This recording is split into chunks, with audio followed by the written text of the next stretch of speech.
Well, hello there to all the good people of Ohio and beyond. This is Aaron Knapp, and you're tuned into Unplugged, broadcasting without permission.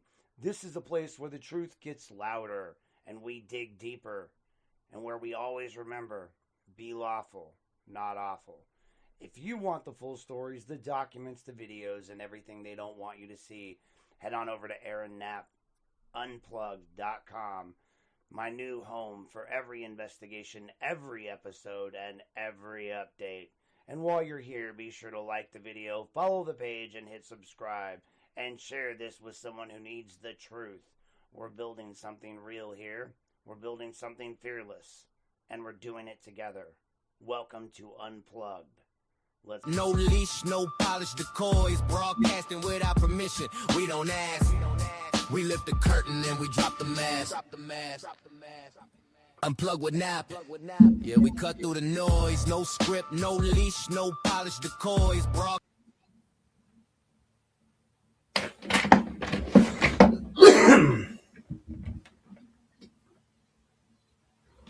All right. Let's test this thing out. Can you guys hear me out there? If you can't, give me a comment.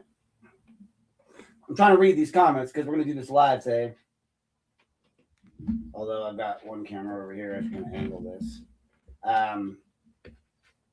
So hopefully you guys can hear me out there. I didn't do a mic check before I started in the night, but I'd like to welcome you guys here. And I want to say once again, welcome to, well, actually, I should do my little intro. We're just going to say this. Good morning, Lorain. How are you guys doing out there? Everybody out there in podcast land. I haven't been on in a few minutes. I know I've been writing a lot of stories. I've been doing a lot of different things out there lately. And so, awesome. Thank you very much, Mr. Patty. I appreciate you calling out there. I see Mr. Gargus in here today. Volume what? You can't hear me? It's too low, too loud? Maybe you need to turn up your volume. It's probably my volume. So today we're going to do a little bit of a kind of a different thing here. I've got some process to it, but what we're going to do is we're going to kind of go over some things. I want to try to answer some questions that people may or may not have had. I didn't see a whole lot on the Facebook page. I kind of have gathered some things that I want to talk about today that we'll cover, and we're going to cover a lot of different things. We're going to just go over things the way Aaron sees them. I'm going to pre-warn you today. See, what I decided to do today was I decided to not take my anxiety meds. So we got keyed up Aaron. We got first thing in the morning, Aaron. I tend to be a bit bitchy in the mornings.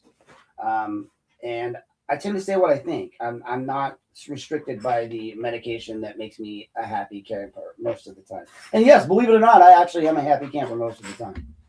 That being said, we're gonna start this out. We're gonna talk about authority process and the record in Lorain County. This is gonna be a full-length, free-form podcast, so to speak. It's gonna be built around all of my actual reporting and my focus that I've been using. I'm going to keep it a little bit structured just so I can talk naturally while staying grounded in facts, law, and the documentary issues here.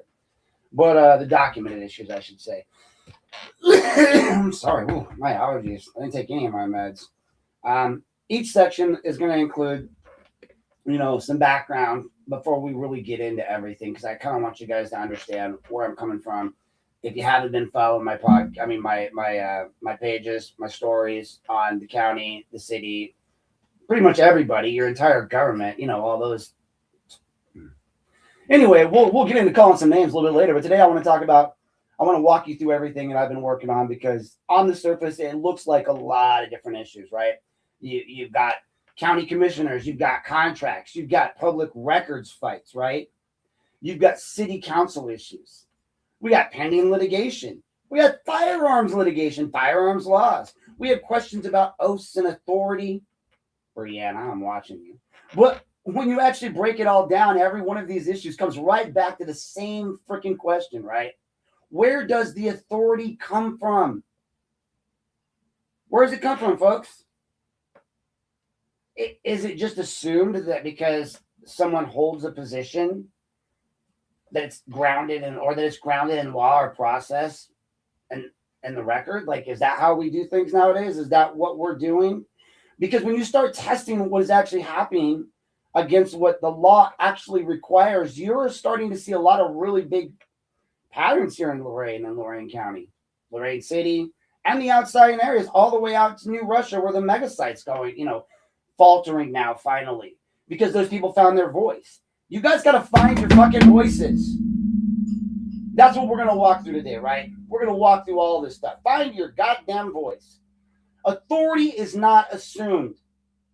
It is proven through law and the record. That's it. Let that sink in, folks. Authority is not assumed. It's proven through the law and the record. We, the people, give you, the government, the authority. Right? Govern me harder, said no patriot ever. That's all I'm going to say about that one. The commissioners, they control public money, right?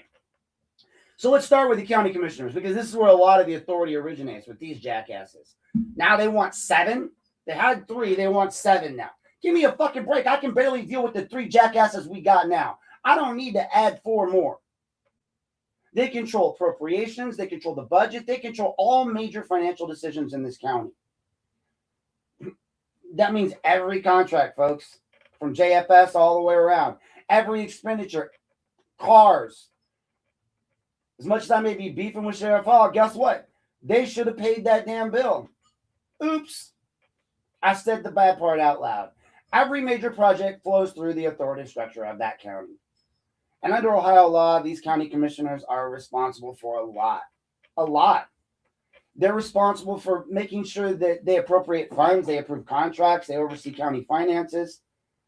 I, for one, never really understood the level in which these people had authority-wise and money-wise and everything that they control. That authority is not unlimited, though, and it's defined by statute. So, some real quick thoughts here. Ohio Revised Code 5705.41 requires fiscal certification before contracts. Here's another quick thought. No subdivision may enter into a contract unless funds are appropriated for it, right? When you look at Ohio Revised Code 307.86, it requires competitive bidding for many contracts, which we don't really do here. Competitive bidding, please. Public funds cannot be spent without lawful appropriation. That's a fact. Failure to follow these statutes can invalidate contracts. We got a lot of contracts around this county that should probably be invalidated just based on that alone. What actually authorized contracts, whether fiscal certification exists, whether bidding requirements were followed, whether spending aligns with appropriations, whether the public funds are being properly controlled, right? Like, who's controlling the money in Lorain County? Well, control of the money is control of the authority. That would be the commissioners. A contract is only valid when it's backed by lawful appropriation. That's fact. So, let's talk a little bit here about some things. I'm gonna kind of free. This is where that was my format. I'm gonna go through some points here that I've got listed for me to talk about today. So first off, we're gonna start with the fabulous Midway Mall. That's right, folks. The Midway Mall, not just your destination for all of your none of your shopping needs. You used to be able to go there and at least get into a couple of businesses. Those are pretty much gone now too as well. I know that the one Japanese place where they cook your food in front of you, that place was still in business in the food court, which shocked me beyond all belief.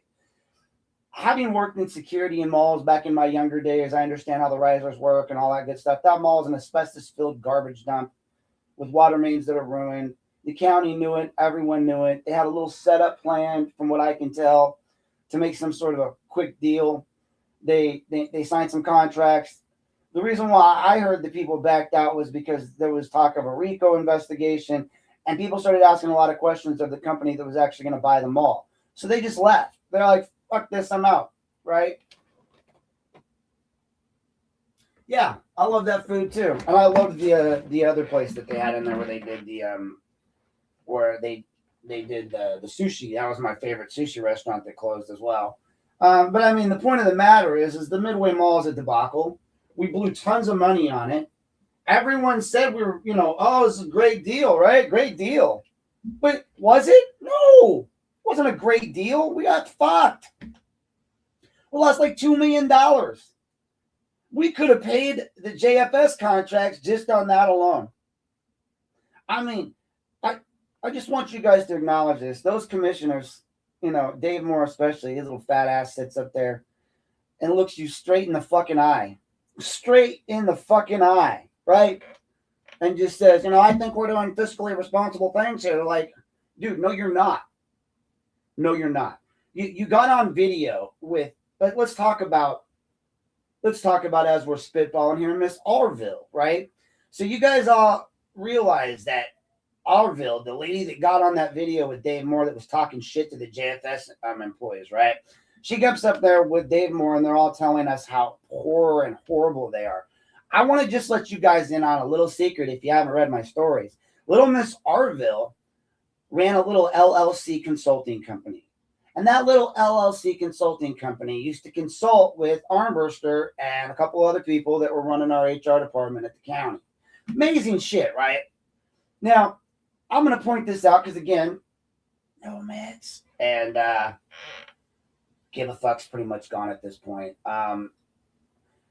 Garen asked for some paperwork a while back. Garen Petty, that would be my on-the-scenes reporter that they like to harass and try to, throw shit at when he goes to county and city meetings because the city is a bunch of little bitches. But, he asked for all these contracts, right? And back then, I didn't think anything of it. A couple of my sources were mentioning this LLC and this Arville person, but I had bigger fish to fry at the time. And so I'm sitting here looking at all of this stuff, and I'm like, all right. So I threw that in a back burner. In fact, the Arville file ended up in a bunch of other files inside of a file that I had to go search back when I finally saw her name resurfacing. But Garen had grabbed this, and at the time, none of us realized how important it was. But we had her personnel file. We understood that she had been part of an LLC that was consulting with the city, or the county, I'm sorry. Her name came up several times, big name. Fast forward to my coverage of and this is why all this bullshit's tied together, guys. It makes your head explode. It's so tied together. That goes back to my New Russia Township reporting. And I know a couple people in there hate that I use AI, and they bitch at me all the time for using AI in my stories. Well, I don't have the money to pay for a fucking reporter. In fact, I don't have any money to pay for anything, thanks to your police chief, and basically your sheriff now too. Thanks to your county government, your city government, and their harassment and their ongoing harassment and continued harassment of me. That being said, if I could afford a photographer so I wouldn't get sued by the Chronicle, or at least threaten to be sued, I would put one out there. But for now, you're going to get the AI pictures because they're funny and they're easy. So fuck off. But we tie that back to the Midway Mall and Arville and all this. Arville's company was consulting for us, and then suddenly she is just the new HR manager interim. Right. So she's consulting on HR matters, and then she's suddenly the interim HR person. The job wasn't posted or put out or anything like that. And then she's got the job. Now, there's this little thing called a revolving door. I know the county forgets what the fuck it is because they let petty court just go jack dicks over from one area to another right now. Oh, by the way, sorry. Yeah, this one's not going to be very PG. I really don't care. No meds, no filter. So unplugged, right? They sent petty court to pay him off or buy him off or suck him off or whatever they're doing.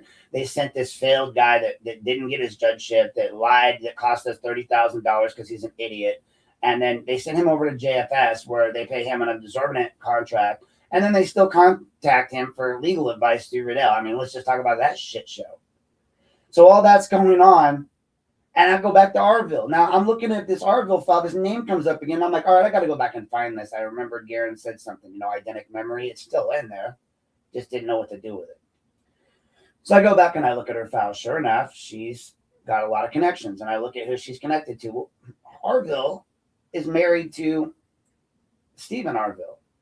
Now, Stephen Arville, I learned through my research on the New Russia Township, is actually part of I can't think of the actual company off the top of my head, but it's a partnership of lawyers, or it seems like lawyers. It's Moss something and something.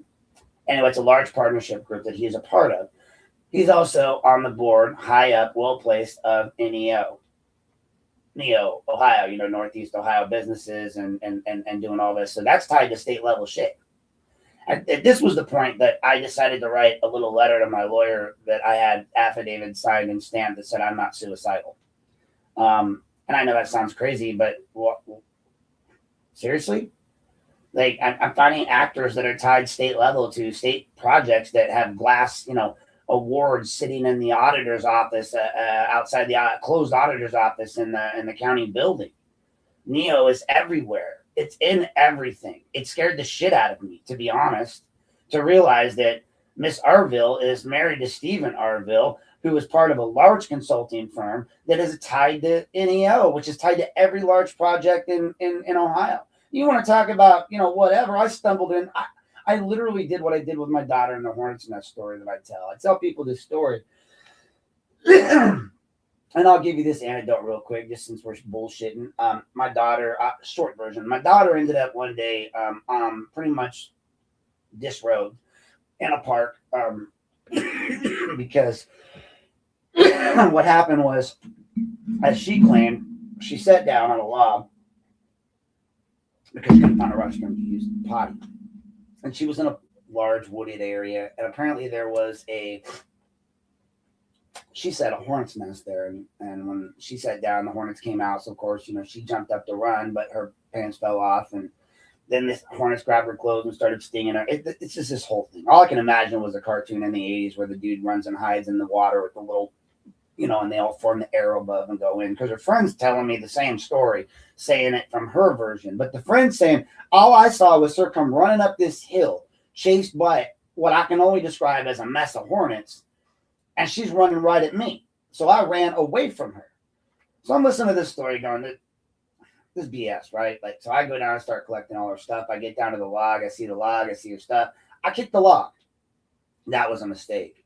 So here I was running up the hill, naked as you. No, I mean, basically all the hornets stuck to your clothes and they start stinging you. So you start ejecting stuff. You start running. That's the idea. Like, everything just went crazy from that point on. And so I realized sometimes, you just kick a hornet's nest and you realize, oops, that's kind of what I felt like I did when I looked at this Neo stuff. Was like I kicked that log and busted open the hornet's nest and they were all going to come sting me. So that being said, I see all these major ties to Neo, and they gave Arville a job. No 1-year waiting plan, no nothing. She's now our new HR manager. Now I want you to take into account, she's the one that helped them formulate the whole idea behind the issues they're having, I'm pretty sure, with JFS's, issues. What their main issue is, and I did a story on this because people were asking, oh, what do they want? What do they want? What do they want? Well, she consulted on contracts, and the contracts included, budget growth and payroll issues and all these things. And one of the things that she would have been in on is the way that the fixes were made at the accrual of days that the county wants. Now, I don't know how much of this I'm supposed to know or not know, and I'm going to take a look here and see where we're at. Now, you know what? We're going to do a whole section on the JFS, so I'm not going to really break down into that right now, but I do have a lot of information that's being asked right now out there in the public that you guys are asking questions. Catherine Kennedy is writing stories on this offer that they made, and I'm just going to tell you the offer is an actual joke. I can tell you this much. From my understanding, they don't want to pay the county back pay. So they've been working for free for the last 3 months. We're online now talking about how, I don't know, who is it? Another group's about to be working for free, right? We're going to cry about that. What about the workers at Child and Family Services? Now, I know all you folks get online and you give them a hard time. For those people going online, giving those folks a hard time, and I know many of you, fuck off. Okay, seriously. I get it. Does it take hours? Do you have to wait for hours on that phone? Yeah. Do you have to, do all of these things? Does it take forever? Sure. But you're getting free shit. If you've ever tried to pay for insurance, you would understand. And you have to also understand they're dealing with people oftentimes that are products of an education system that has failed them. So they have to walk them through everything. Now, if you're a fast-paced individual who has the ability to throw everything online, great. And you get all these things, they have plenty of narrow ways for you to provide all the documentation to help JFS out to get your child support, your food stamp, all these different cases rolling. More often than not, though, you don't have the capability because, A, you probably don't have money. It's not like you got an internet or a computer or access to all these fast-paced, funny things. And so it's a back and forth between the individuals who lack money and the individuals who are trying to help them. But the problem is the individuals trying to help them lack money. All you guys got to do is look at their contract. I did. I record requested it.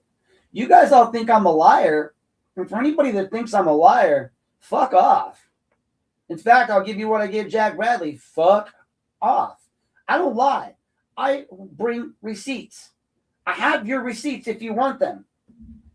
Background explanation to orient listeners in this idea, just to give you the idea of where all this is coming from, and this is where I've been at with all of this stuff, with these people, with just exposing the county commissioners and the way things are doing.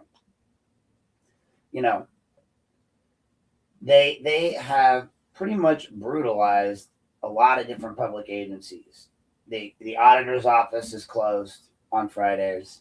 They're talking about how everyone else needs to tighten their belts, except for apparently the commissioners, all who make over $100,000 a year and are getting all of their friends and family and all this bullshit, like whatever they need. So that's where we stand right now. That's the beginning of this intro to my podcast that's going to be up today. Today we're going to talk about, I do have some structured points, even though we're going to go off on a tangent several times. We're going to talk about public records transparency. We're going to talk about the JFS report and what's going on with that strike and where I see it going and what I know. And we're going to continue into some other areas. We're going to talk about the gun law stuff today. This is going to be a nice, long, full-form podcast. I see comments. I can see in the comments there. What I would like from some of you watching, if you have questions that you would like me to address in this podcast, please put them in the comments. I will try to address them. I didn't see any before I got online in the comments on Facebook. So if you have specifics that you would like me to address that I can possibly address in this, now, swear to God, don't go ask me what the square root of freaking pi is or something like that goes on forever, because I'm going to be very mad at you.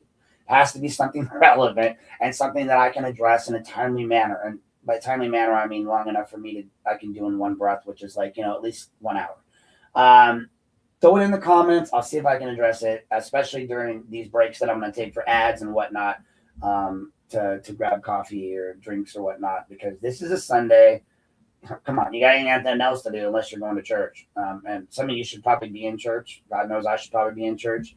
But this is my church today. So please stand by for an ad from our sponsors, and I will be right back, and we will be getting back into, at the top of this next section will be public records and transparency, and kind of what we've been talking about, what I saw at the county commissioners meeting the other day, from Zimmerman, from all the way to my buddy, what's that lawyer's name? Phillips, yeah.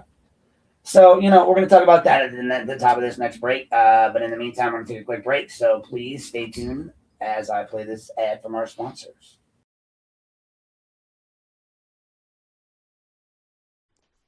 Here at Unplugged with Aaron Knapp, we like to thank our sponsors. We have a few unofficial sponsors tonight, and they are definitely not paid sponsorships. I want to throw out there a big thank you to Joseph Jones and Eric Jones of the Lorain Daily and the Vermilion Daily. They have a local news page. You should check them out. They do plenty of great work broadcasting all the news that is the news that you want to have in Lorain and Lorain County. So check them out. Also, please, if you need any legal services, feel free to reach out to Robert Gargas. You can find him listed online. He's a fine attorney and comes highly recommended by yours truly. And last but not least, I want to mention D&C Radio. Please make sure you check out one of the up-and-coming internet hip-hop stations and all of their shows. They put on a lot of shows. You have the Never Outdone show. You also have the Eric Bowen show, Speak Up, Speak Out. So please make sure you guys check them out as well if you're looking for your latest and up-to-date hip-hop artistry. Thank you for tuning in. This has been a non-paid sponsorship brought to you by Unplugged with Aaron Knapp. Here at Unplugged. Unplugged with Nap. Yeah, we cut through the noise. No script, no leash, no polished decoys. Broadcasting without permission. We don't ask. We lift the curtain and we drop the mask. Unplugged with Nap. Yeah, we cut through the noise. No script, no leash, no polished decoys. All right. Well, I didn't get back to the. Hold on. There we go. I didn't get back to the coffee. Still in there brewing, but that's all right. We'll move on to our next little segment here. I thank you guys for staying tuned while we went that little first ad break. Again, if you guys are looking for an attorney, I do recommend Robert Gargas. He does some great work. He's done some great work for me. We're going to talk about some of it a little bit later. Not legal advice. I do like DNC Radio. They're doing a lot of great work out there in the community for you guys. And we've also got hold on. I'm doing a podcast live. What can I do for you there? Hold on. Yes, Miss AJ. What can I do for you? I'm here doing a podcast live. You're live on the air with me. Did you have a question? You're not live on the air. You're live in my ear. I mean, you can, I guess. So, whoa, hey, look at the hair. You definitely woke up beautiful, sweetie. No, I mean, like, literally, I'm like, look.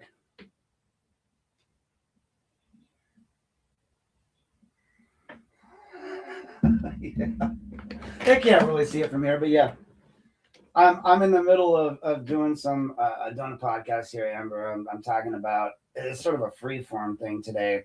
And I do plan to talk a little bit about your favorite person in the world, Mr. Jonathan Rosenbaum, and the fact that I've been doing some more research, and I didn't realize. Did you realize? I mean, I'm sure you realize because you're the smart one on all this stuff. Did you realize that Jonathan represented the Head Start victims after he prosecuted your mother civilly for a while?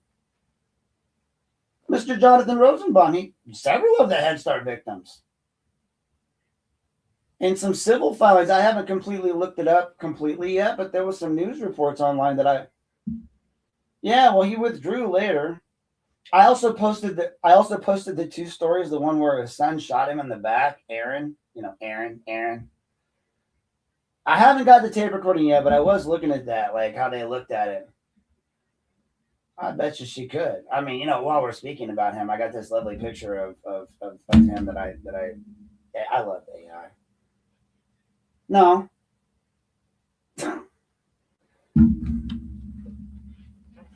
So, whatever, guys. You got Jonathan Rosenbaum out here. He wants to go run his yap about everybody. Unplugged, baby. I'm sorry. Did that offend some of you? Guess what? No medication, Aaron. What? I got a couple more pictures up here. We're going to talk about the Chomo at the school district that got fired and then got married to the child molester. Chomo, Ortero the Chomo. He was dating the girl that was like literally in the school district. Yeah, we're live on the air. That's right, folks. Remember that. Lorain City School District sanctioned Ortero having a relationship with Destiny. Oh, by the way, her last name's now Ortero as an adult, I might add. Destiny Ortero. I'll say it because she's an adult now. But when she was a child, this young woman was beautiful young lady, was on her way to Kent State University. Got the pictures online, Lorain City Schools, accepted Kent State. Instead, she was pawned off to Mr. I don't know what the hell Ortero is. Like, I got this picture of him right here. Well, there's this picture online right now of him. If you look, like, that's him.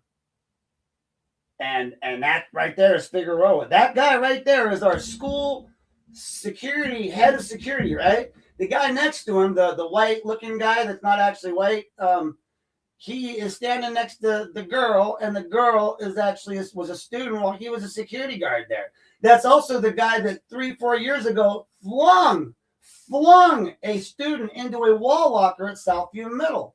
but he's also friends and goes to church with Mr. Figueroa. And they're all in the beautiful church together, right? You want to know why I don't like to go to churches? That's why.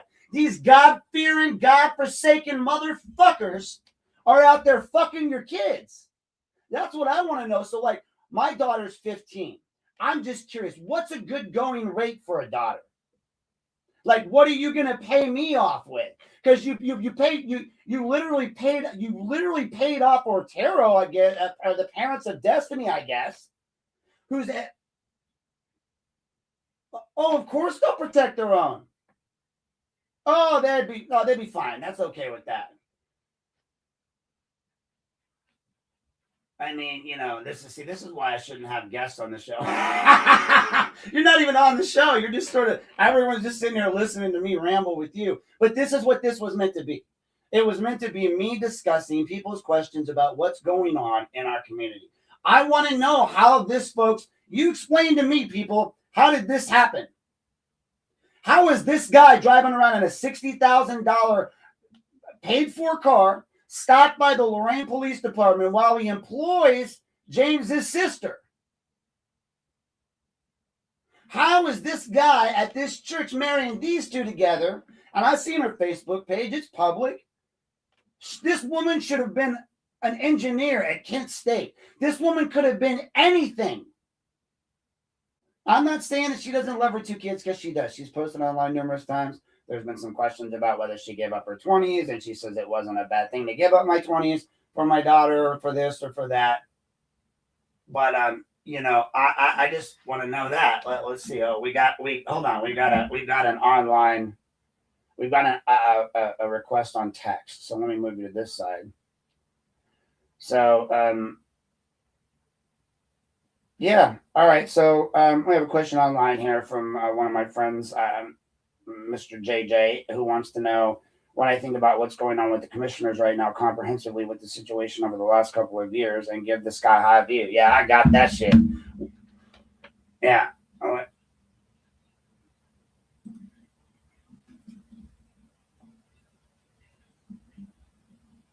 Oh, no. I know what they well, all right. So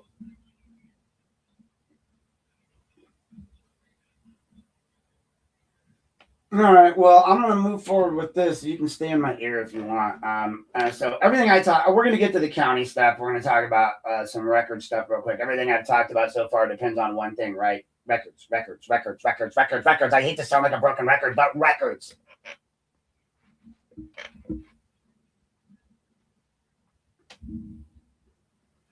Like, you cannot access the records. You cannot verify the authority.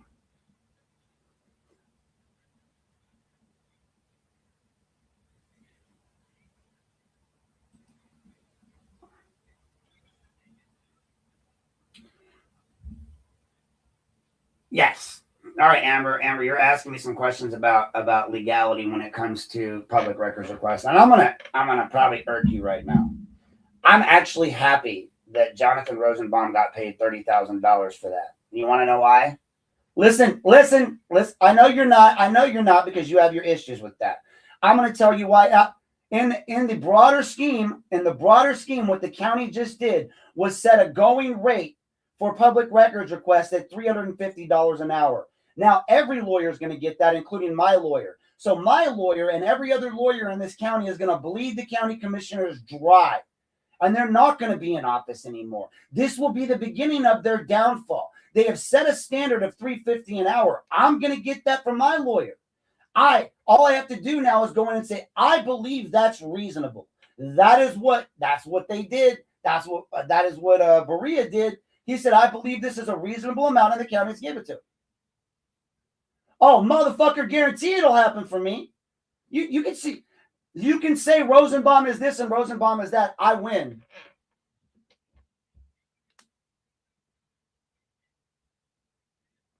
I'm sure he is. We won't even get into Tony Sillo yet. Like, all right. Okay. I'm gonna ask of you though, Amber. No, I can hear you in my ear, and I'm trying to have this. I'm gonna call you back, okay? All right. Yeah, like I do appreciate her calling in. Okay, it's hard when someone's in my hearing aid and I'm trying to talk. She's got a lot of legitimate points. I get why she's unhappy that they paid out that money, and I am unhappy as a taxpayer that they paid out that money. But as a friend of the system, I understand that that payout is punitive damages for something they did wrong. Now, you can be mad at Rosenbaum all you want. I can joke around and post pictures of Rosenbaum all I want, right? I can do whatever I want because this is what it is, right? Open forum podcast, media, whatever. But let's be clear.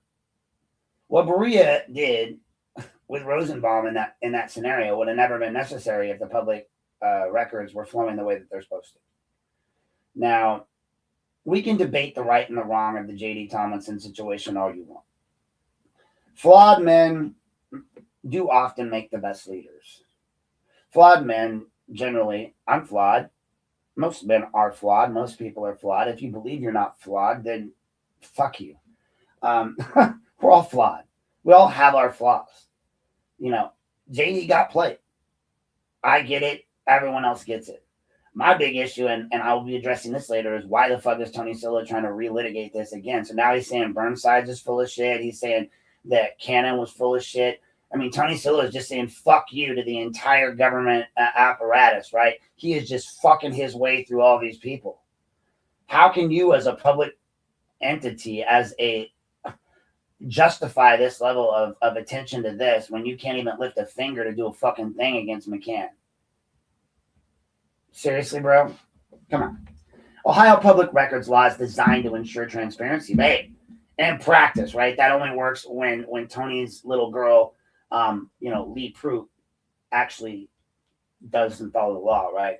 149.43, public records must provide existing records and a reasonable search is required. Reactions must be legally justified, something that this county and especially Lorain City doesn't even fucking understand. Failure to provide records will be challenged in court. From now on, it will be. Not can be. It will be. I will be challenging every last fucking records request in court. And at $350 an hour, the reason why I think that's a big deal is this. The prior issue for all of these situations was that lawyers didn't see money in it.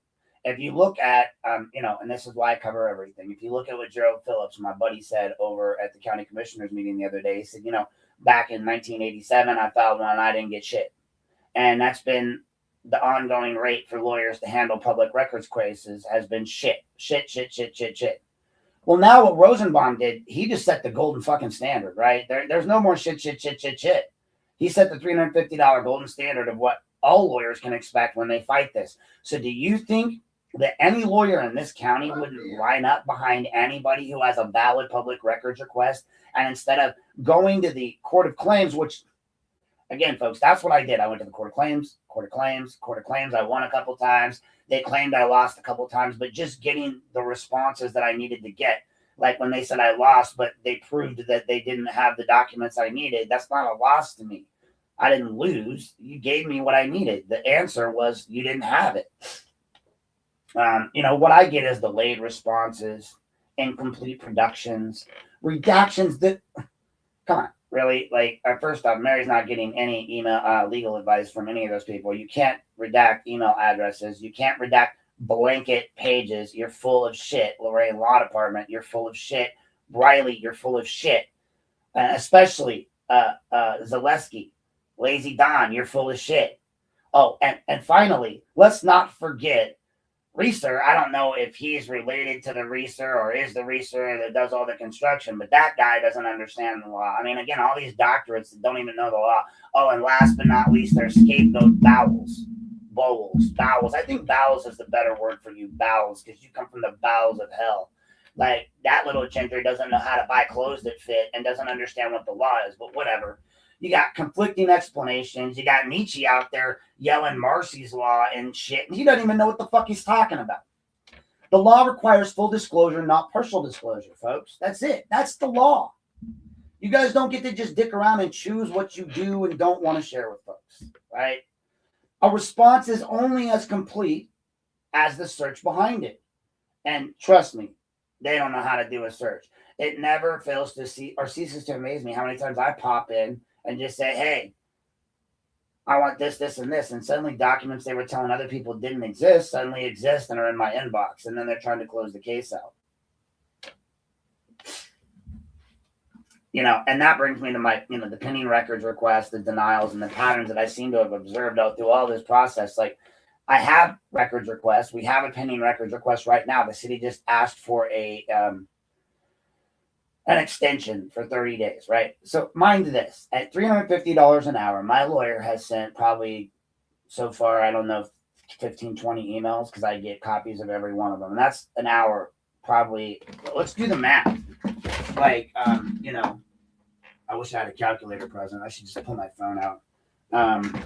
So let's look at the calculator. So mind you, the city of Lorain is keeping records from me that Mary sent about me to everybody, because apparently Mary Spinowski thinks that when you send government or emails to the government, that she can just share them with whomever she feels. She was giving them to Lorain Ritchie. Now, some people have asked, well, how is that any different than her requesting them? Well, because then she's requesting them. If I had someone that was sending me, oh wait, I do. They just don't know who it is. But if I had somebody sending me these records and then I was sharing them unredacted online and sharing them with everybody, again, that person could possibly be in trouble. Well, if it's slanderous, I'm not a government official. In the cases of other people, they were government officials, so it's not really. So really, my case, their case doesn't matter. You see why meds are important for me? Your pending records case, like my pending records cases, that come down to this. So let's say Bob has sent, let's just say a roundabout number of 25 emails, and each email plus response time and composing it all is $350 an hour. That's $8,750. So let's write that number down. So that's just in emails that your city of Lorain's cost. $8,750.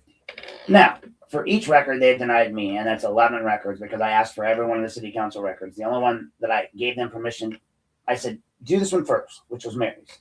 But I still want the rest.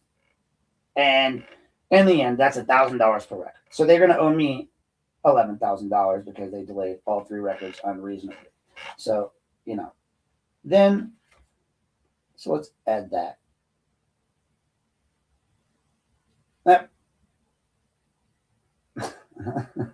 That's why I don't do math. That's not right. So we got $11,000 for that. Now let's say he's met with me a few times, So let's say we've talked on the phone 12 times for, probably maybe 4 hours total or so discussing the case. So let's just say that the total is, and these are roundabout estimates, 350, let's just say times 4.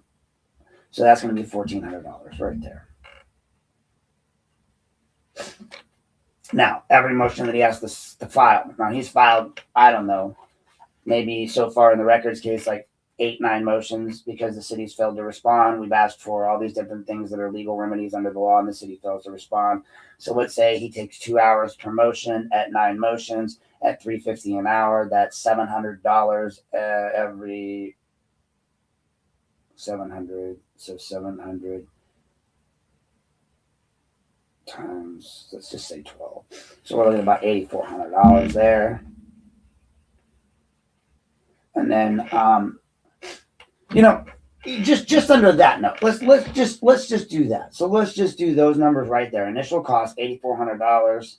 We're going to go plus 11,000 plus 1,400 plus 84. We're looking at about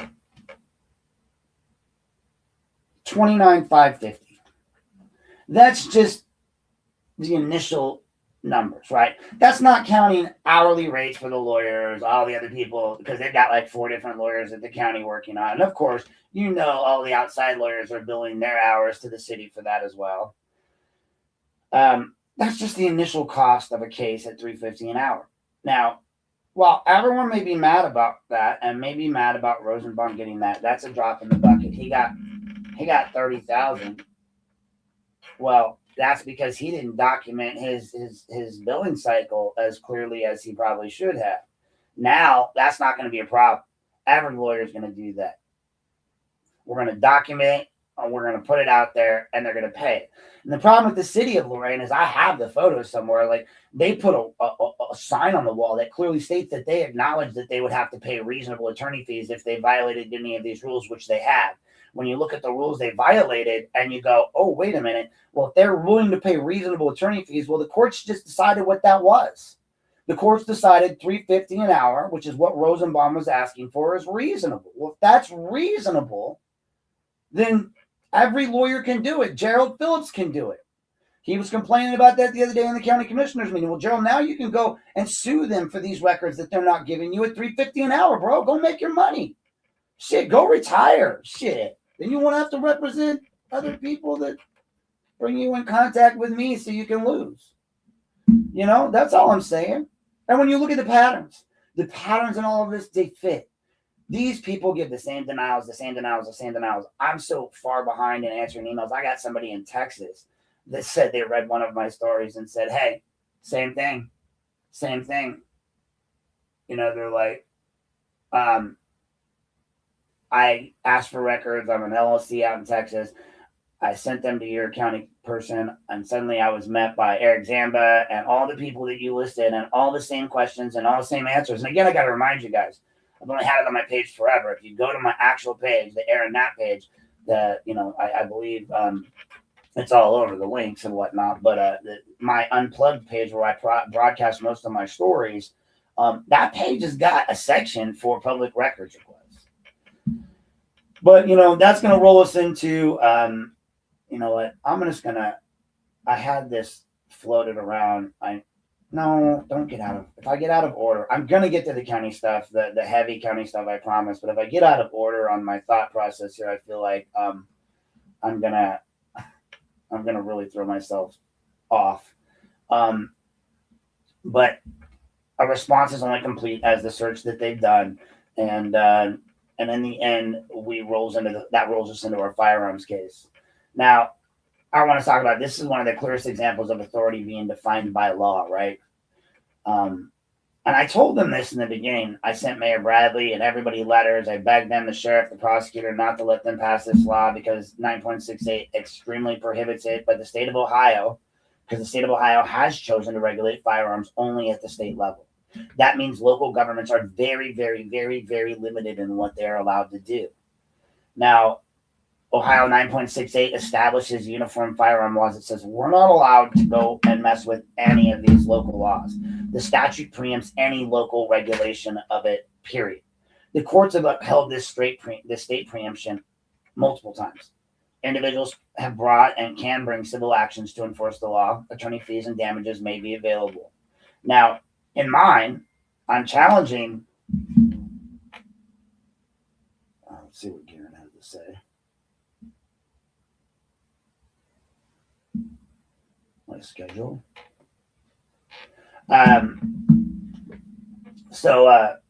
In mine, the city has passed this ordinance. The ordinance violates state law. I, along with my brother and Garen, have filed a state preemption challenge against it, a legal challenge, and that puts a lot of potential liability on the city of Lorain. I did everything that I could to pre-warn them. I sent them letter after letter. I wrote story after story. I begged and pleaded with them. I gave them alternatives, but they still chose to do this out of fear because an officer's life was lost. But the problem is this doesn't affect anything to do with juvenile crime or juvenile firearm laws. Juveniles legally can't own firearms. So what is the law going to change about that? It's not about authority, or it's not about opinion, folks. It's about authority. And all they're doing is giving an opinion. So what does my case mean for residents? What I've tried to really discuss with everybody is, A, it's constitutionally bereft, that law that they passed, because it doesn't meet the standard. 2, it changes the definitive carry laws between one city and another. So you could come from Cuyahoga or another county in Ohio and then come into Lorain and not realize you're in Lorain City. You have a different requirement on how you must present to local law enforcement. That changes everything. That's why it matters. That's why it matters legally. Under 9.68, state law states that you cannot modify state gun laws. at the municipal level. Riley and crew know that. And the whole reason why they don't even want to let it hasn't even, like, Judge Brimke hasn't even brought it to trial yet. We filed multiple motions, played around with standing and all this stuff. Somebody needs to rule on this. Like, the reason why it hasn't been reported on is because they haven't even given us a day in court yet. How about we get that? How about all you Second Amendment supporters out there start reeling on the city of Lorain? You start talking to them. Do you want your gun rights taken away? If you support the Second Amendment, you better get your asses down there and do something about it. Otherwise, you're not patriots, in my opinion. Cowards, if you don't go and stop this. They are going to set people who do legally carry up to catch a crime. And what their argument is right now is that we have to actually violate the law to challenge it. So they want me to go break the law in order to challenge it. That's illegal too. And that's what little Mr. Devil Child, the redheaded stepchild, Bowles, whatever, is arguing in court. He's a moron. They put a moron on this case. Like, I don't know where you got your law degree. Was it a Cracker Jack box? Jesus Christ, man. I've seen my daughter write better stuff than you. Anyway, I digress, but I don't. The gun law's got to go. Period.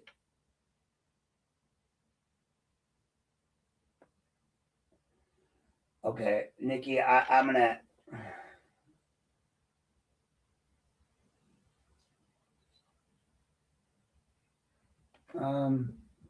Yeah. So, well, yeah, with Buckeye Firearms, I talked to their. I've been in contact with their people. I just talked with the. I sent an email over to the president of Buckeye Firearms. He's going to be reviewing the case. They're more than likely going to be coming out with a story on it. But you know, if you guys want to hear more, if you want to see this in Buckeye Firearms, maybe you should reach out to Buckeye Firearms. Let them know this is something you're interested in. You want it covered. Call the NRA. Tell them that Lorain City is violating the constitutional rights to carry of citizens, and get this out there in the public eye, because that's what's going to happen. They're going to have to pay out on that. See, this is why they don't want to give us the law, like how much money they're in debt to us right now, because they don't want us to know everybody that's suing them and for what. That's going to be problematic for all of them. And that's where we're at with this. So when it comes to the gun law, folks, like the Lorain gun law that no one's paying attention to, that quietly has been enacted out of fear, not out of legal or constitutional, facts. You have the city of Lorain has enacted an unconstitutional law that they refuse to move on.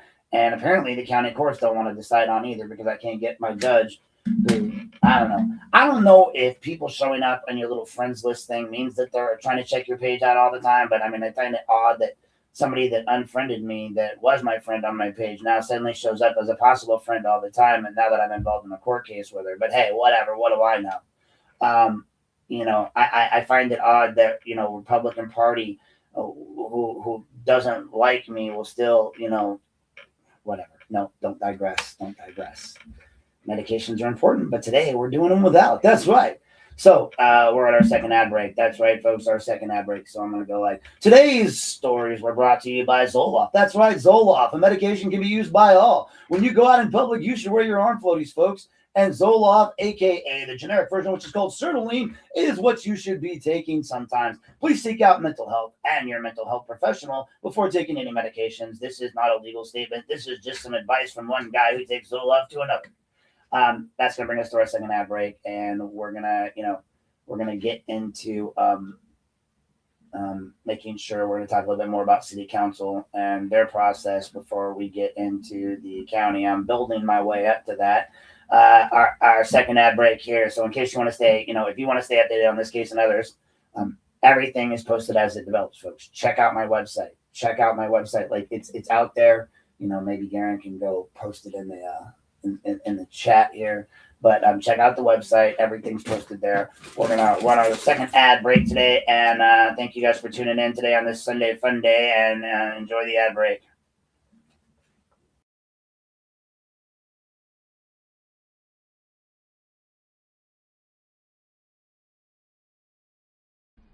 Hey there, folks. If you really want to know what's happening in your hometown, the place to go is Lorain Daily and Vermilion Daily.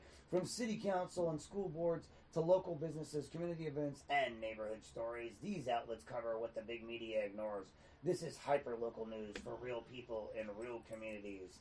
Visit Lorain Daily and VermilionDaily.com today. Read it, share it, support local journalism, because your community deserves coverage that actually lives here. Hey there, folks.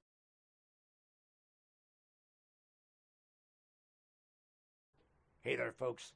Aaron here at Unplugged with Aaron Knapp. I want to give you a quick reminder for everyone watching that the city of Lorain holds its regular city council meetings on the first and third Monday of every month.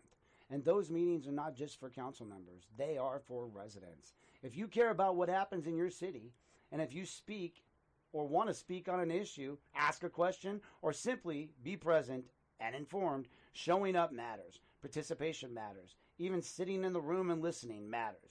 You do not need to be an expert on any of this. You do not need permission to care. You do not need to do anything other than just show up. So check the agenda, folks. Mark your calendar. And if something affects your neighborhood, your family, or your future, take a seat, raise your hand, and make your voice part of the record. Lorain City Council, first and third Monday. Your city, your meetings. Those council meetings start at 6 p.m. Eastern Standard Time, and they're held inside of City Hall. Make sure you attend this Monday's meeting.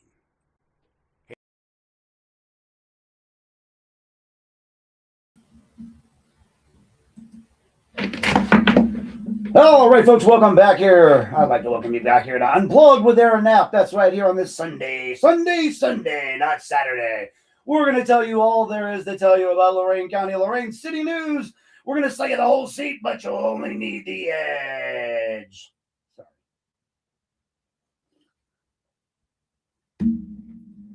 It's a beautiful day in the neighborhood. The neighborhood. The neighborhood. A beautiful day in the neighborhood. Won't you be? Could you be? Won't you be my neighbor? Welcome back, folks. And we're here on the city council and the process, right? So we're going to do a little live discussion about how city council has been moving forward, because this is where the authority is exercised in public view, right? And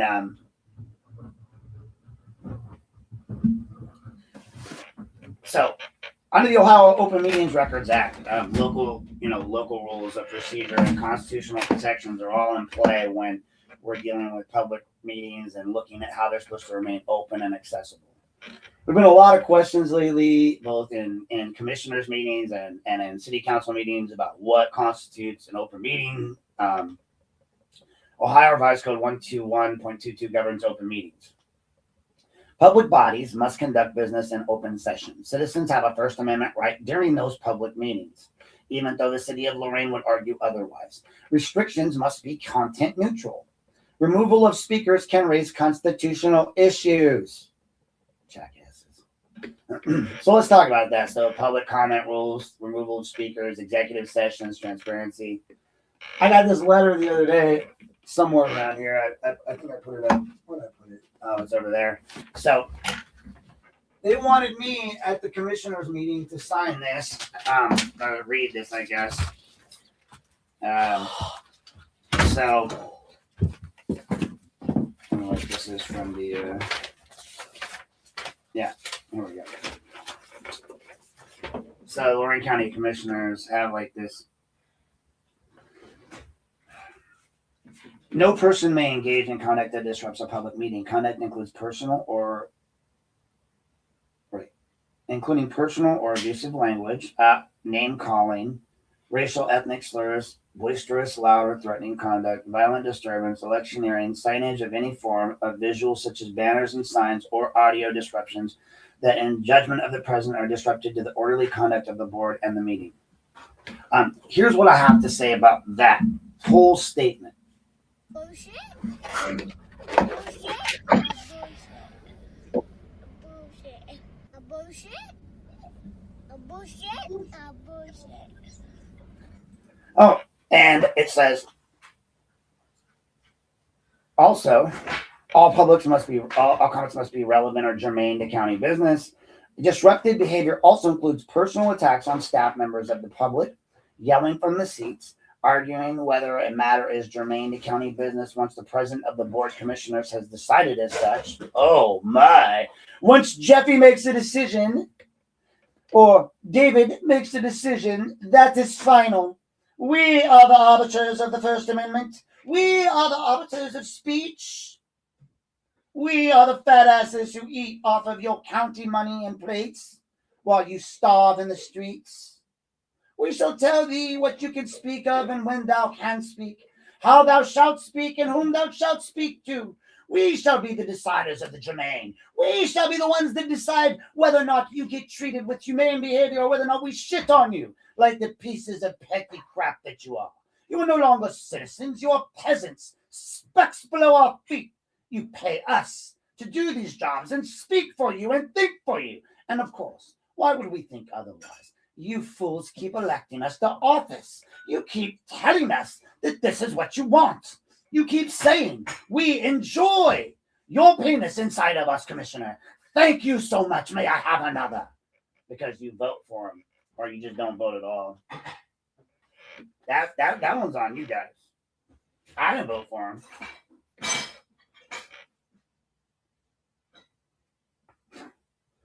Or yell. Shall be grounds for removal from meeting or being muted if the speaker is virtual without further admonishment or warning. So Jeffy gets to decide that, huh? Comments between speakers and attendees, political speeches, including threat or political action, will not be permitted. Fuck off. Booing, hand clapping, or excessive noise making that could be disruptive to the formality of the proceedings is inappropriate behavior. Fuck off. Time limits will be monitored, and the president of the board will respectively advise speakers to conclude their comments when allotted, when the time is expired. Additional time may be granted to individual speakers at the discretion of the president. Okay, that one's legal. You got us. The president may, in their discretion, limit the number of people speaking on the same topic. If several people wish to speak information on the same issue, the president suggests they select a spokesperson to speak on behalf of all. I don't know if that's directly true, because, like, how can, no. You can limit the number of speakers on a first-come, first-served basis. That's it. So, fuck off. Public comment should show respect for the process and those attending the meeting by using appropriate language and dignified behavior. Fuck off. Fuck off. We'll do what we want. We'll say what we want. You don't tell us how to speak. Fuck off. Where was I? Jeff was trying to tell us how to do stuff. If it's not clean, some things didn't get cleaned because they just put them back in the sink. I'm throwing this away because it's ruined. It got melted. You're not supposed to put this on the bottom shelf. I can fix it. You just turn it the other direction, put it on the bottom shelf, the opposite side. But throw it away, I don't care. All right, so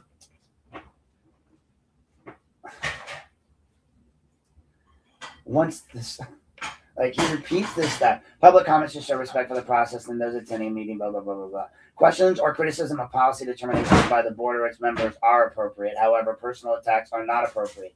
Fuck off.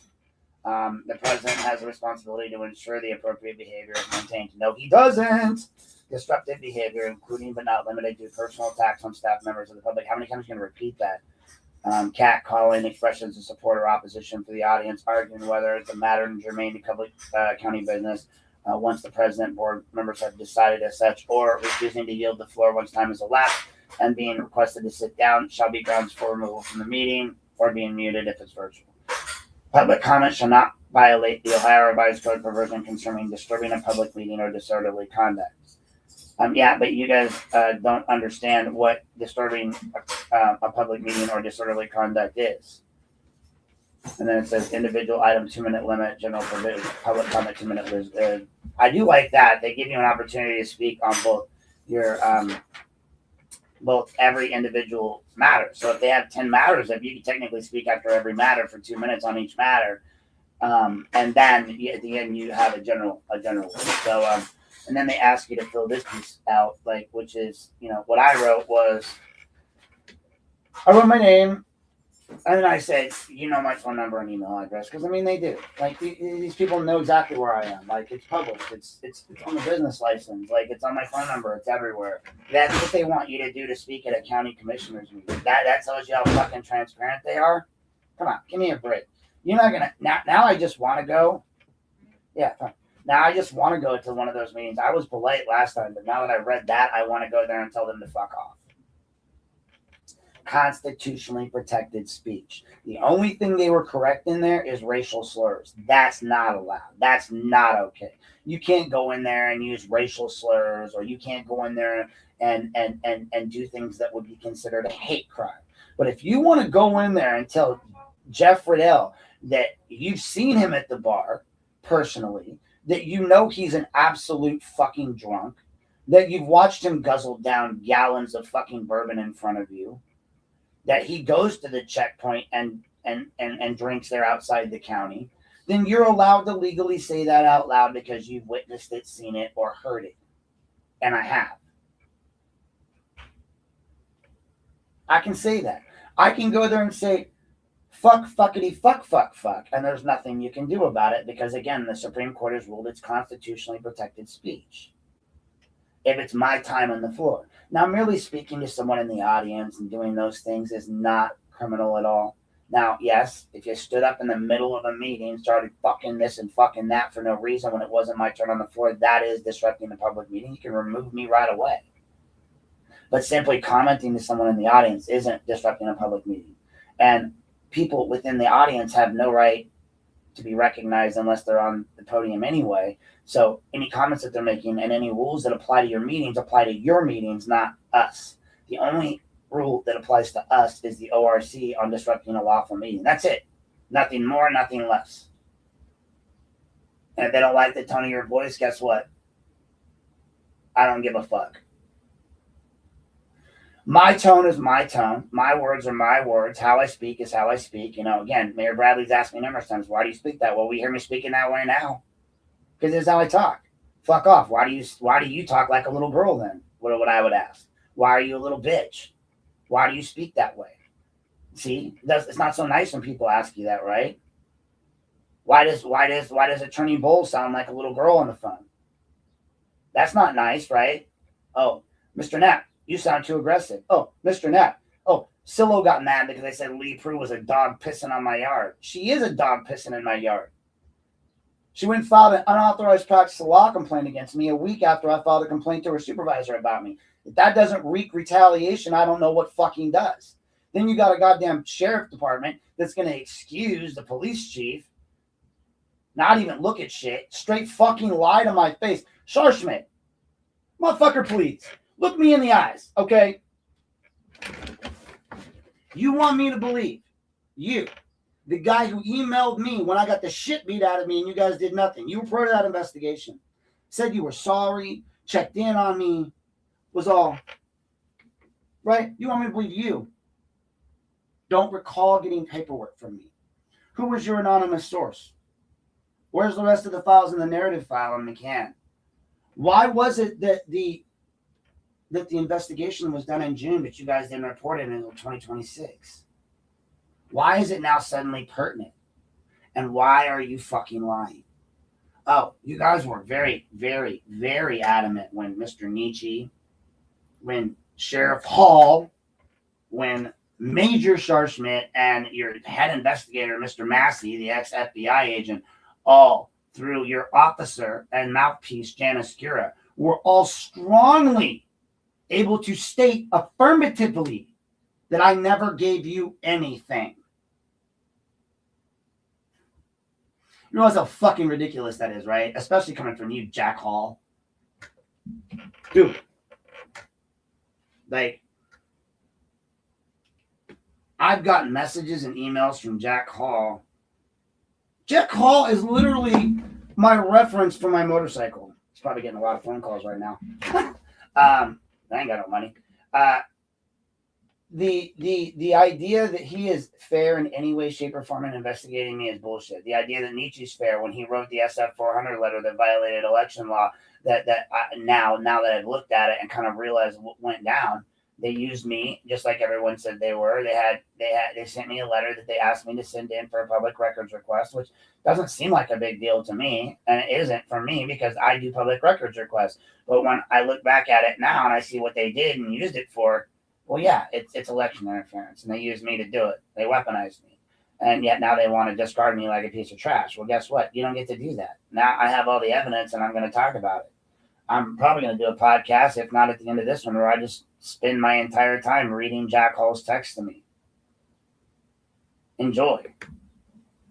Now, but the bottom line is that none of that stuff, these public comment rules, these removal of speakers, these executive sessions, the transparency that they have, they're trying to act like they're transparent. But when you have people from multiple sides coming after you for the same thing, you have Jonathan Rosenbaum, who is disliked, universally by many people. And, you have me, who's disliked universally by many people. You have, my lawyer. You have Robert Vargas. You have my lawyer, Robert Vargas. You have Gerald Phillips. You have Mr. Zimmerman. You have Maria. You have, Miss Nikki here. You have all these people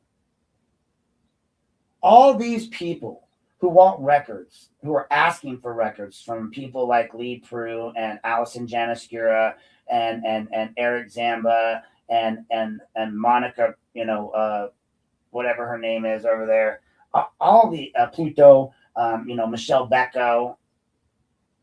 All these people are just deniers. I mean, you guys, you don't know the law. And you're not really to blame for that. I mean, you're probably products of the Lorain City School District. I'm sorry. The public system failed you. But public meetings, they belong to the public, folks. The First Amendment does not stop at the door of City Hall. And it never will. As much as people like Mr. Bradley don't believe they work for us, they do. They work for us. I'm in a public area, bro. Pretty soon what he's going to do is he's going to say that he can't continue with the meeting because you won't exit. And that's not my problem. You work for me. I don't work for you. You do work for me. I pay taxes. You work for the city of Lorain. No, there's no agree to disagree, Mayor. Mayor, there's no agree to disagree. And what they're going to do is they'll just close the meeting. This is how they think it. And assure that as part of our regular checklist that we have for many projects, that we can visit this. This is not a common area because we typically don't waive fees. So it's one of those areas that we'll revisit here. Thank you, Mr. Kerrigan. Say something? Then why are we? Say something? Then why are we? You want to get an attitude? You work for me, you guys can finish that. Yeah, get it. Do it. Mr. Knapp, let's have it. No, you're. Let's have it.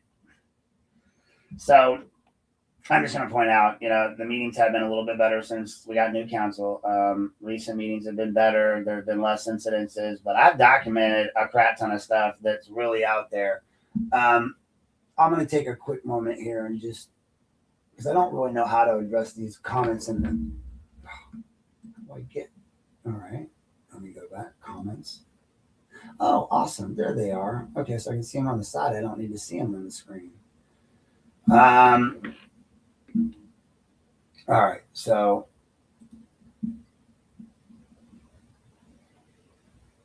I'm not 100% familiar with this Title 4D and Title 4E funding, but I do know that when I look at the contracts and the way they've done things here in Lorain, I think everything's wrong. Lorain County, Lorain City, they've been doing and making a lot of errors. And when you look at the federal funding, there are a lot of aspects that they're not meeting in many areas, not just in Title 4D or E and other Title 4 areas in statutory, spending requirements. The reason why they do, though, is because there's no real checks and balances. There's no real watchdog looking at this stuff, right? And I would say, of course, you got ignored, because that's kind of what happens. Let's see. Look, a lot of places speak about that. I'm starting to think that they're full of shit because they've been doing it to me left and right, and no one gives a shit. Let's just discuss this. This is the page. This is my page. That's my YouTube. I didn't want my YouTube gear, and I wanted my news page. And then let's talk about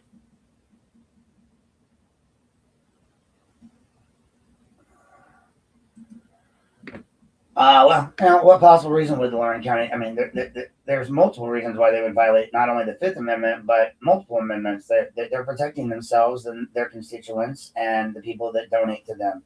If you guys go to my page, you're going to see all of the stories I've written. I've written tons of stories about them. You have no further than look in their campaign donations to see how it all cycles back.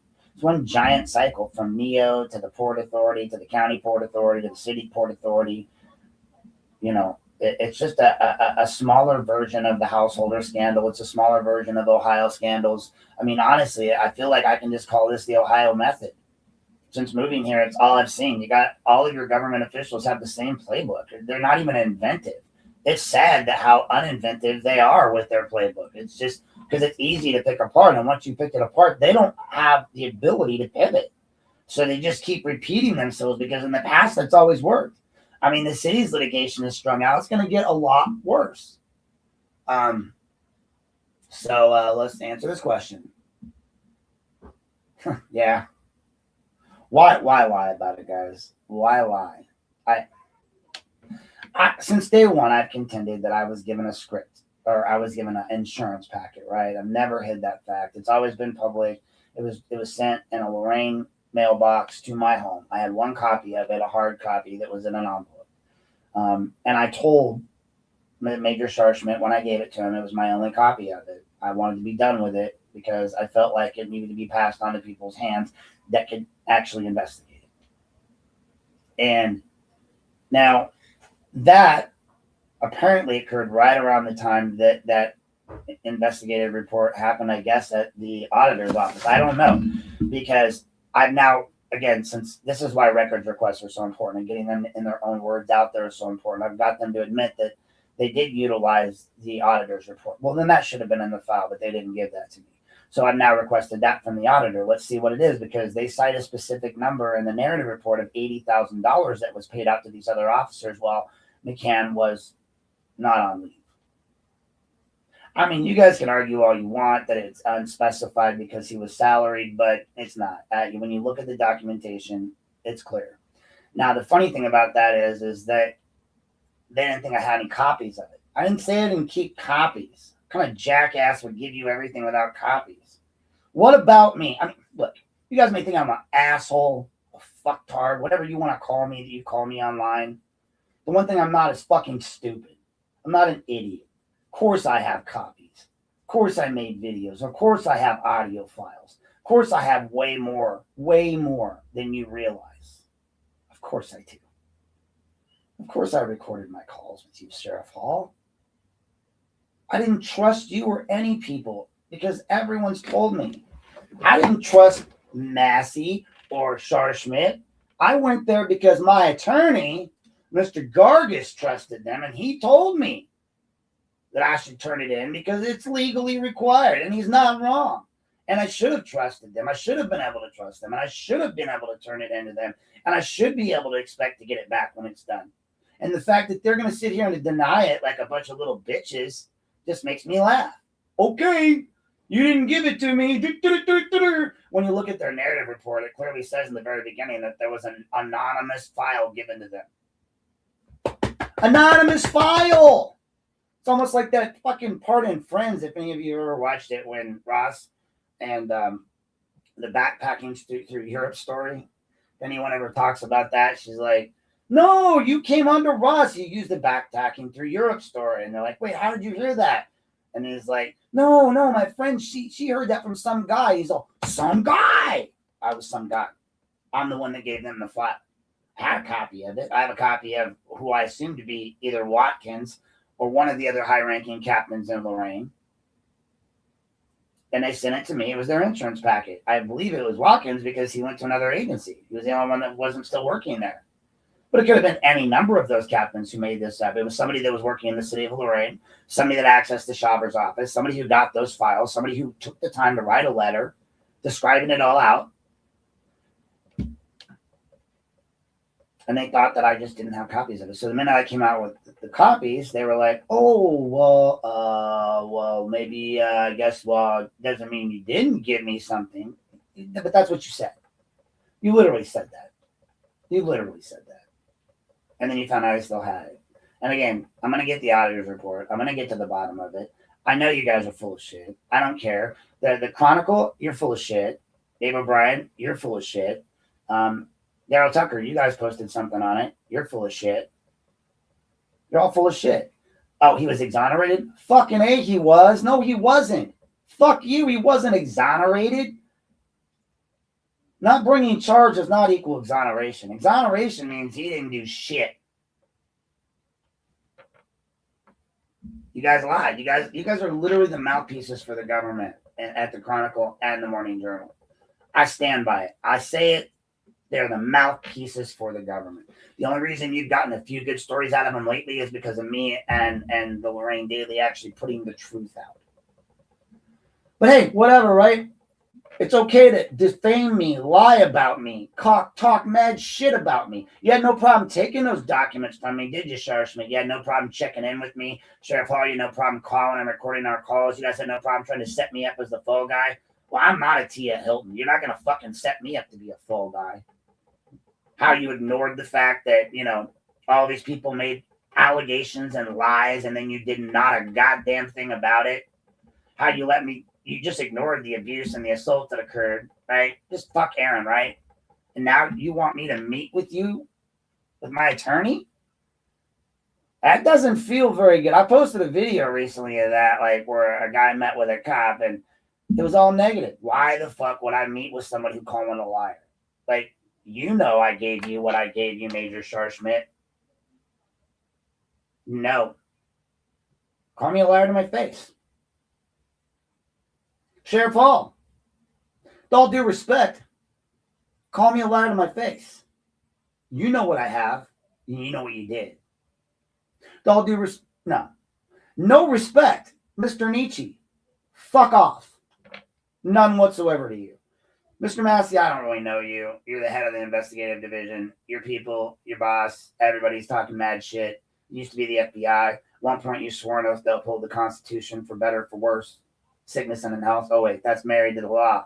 You're doing both, bro. So either you guys stand up and do your job, do the right thing, investigate appropriately, stop covering for people. And again, you can't investigate anything on me. You can't. Let's do a show and tell of every last email that Sheriff Hall has ever sent me. Let's do a show and tell of all the text messages. Get the fuck out of here. Yes, I was. I like the way you put that. No, I can't be a prostitute. Prostitutes get paid. I didn't even fucking get paid. I didn't get laid. I didn't get paid. I didn't get a job. Mary Springowski was out there telling everybody that Sheriff Hall was a fucking scumbag and he was going to give everybody jobs, including me. No, he gave everybody jobs except for me. Not that I would have taken one. But yeah, they prostituted me out. They used me for their own ends. They used me to destroy Resendez. And again, I'm not saying he didn't deserve it, but I'm not saying they deserve to be in a position of power now either. So yeah, I was their prostitute. They literally sold me a bill of goods that said that I was going to, that things were going to be turned around, that they were going to investigate the county commissioners, that they understood that Dave Moore and Jeff Riddell and all these guys were looking at RICO stuff. They were letting me, I was on the inside. You guys want to act like I wasn't? Janice Gura used to send me unredacted reports. That's why I got the initial Tia Hilton unredacted. When I was their friend, I got everything they wanted. Why do you think I know about the Coonrad incident that they haven't come out with? So you have a correctional officer in Coonrad who was fucking an inmate, literally had her living in his house. Whether they were having sex or not, I don't know, but there was an emotional grift there. And everyone knew about it. Commissioner Gordon is the one that gave me the inside information on it, told me what to look for. And this was before he was the commissioner, before he was promoted. This was when Resendez was there. This is when Stameti's office was there. We were looking at all this stuff because we were trying to fix stuff. And then the second we got into office, he was still totally cool. I give Commissioner Gordon props. He still tried to do the right thing. He forwarded it on. He forwarded anything I've ever sent on. He's done the right thing. But, the sheriff's department's ignored it. And so I don't understand. You're trying to fix problems within the jail. You got necks being broke. You got people that are currently under felony. At that point, was under felony investigation, living at his house. The prosecutor, everyone would have known that she was staying in his home, and that he had firearms. And then she apparently, according to their report, shot and killed him and committed suicide after. I don't understand how that has not been frontline news, but no one cares that Coonrad, retired and then suddenly is now dead. by the hands of a person he was supervising just a few weeks before in the county jail under the supervision of our county. And then when I asked for the records, Nietzsche blocked me left and right. And then they made a big deal out of it, like I was being insensitive because I wanted to know what, happened to him. They said they sent it to the Lorain police, and the Lorain police haven't finished that investigation. Coonrad's family members called up and threatened me and called me names and did all that. I got that on recording. So yeah, they have no problem using me when they want to. Just like multiple people have been in my inbox. I have phone numbers, text messages, calls from people that you would never expect would give me information. Both sides of the field. How do you think I know all this? I know the commissioners would die to know who my source is at their county buildings are. I know the school district would die to know who their sources are at those buildings. But trust me, folks, we don't use electronic means to send this stuff, right? I literally have a little telegraph here at the house. So all of my sources are somewhere going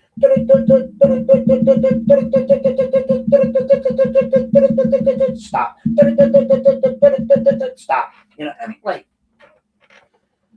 So yeah, let's move on down to the next one. Yes, that is corrections officer Jim Gordon. I do like Jim. I do believe Jim's trying to do the right thing, and his daughter is one of the admins on my page. I feel like a lot of us got played by a lot of good lines that were being sold during the election about things that were going to be fixed, and they just weren't. We all got played. My attorney got played. He believed that they were going to do stuff for his clients. Yeah, we're going to investigate. That's why we formed an organized crime unit, right? Major crimes unit. It looks like they formed a major crimes unit just to fuck up J.D. Tomlinson's life, and that's it. If I'm wrong, prove me wrong. What else have you guys investigated besides J.D. Tomlinson? We're going to get into that a little bit later, too. What else?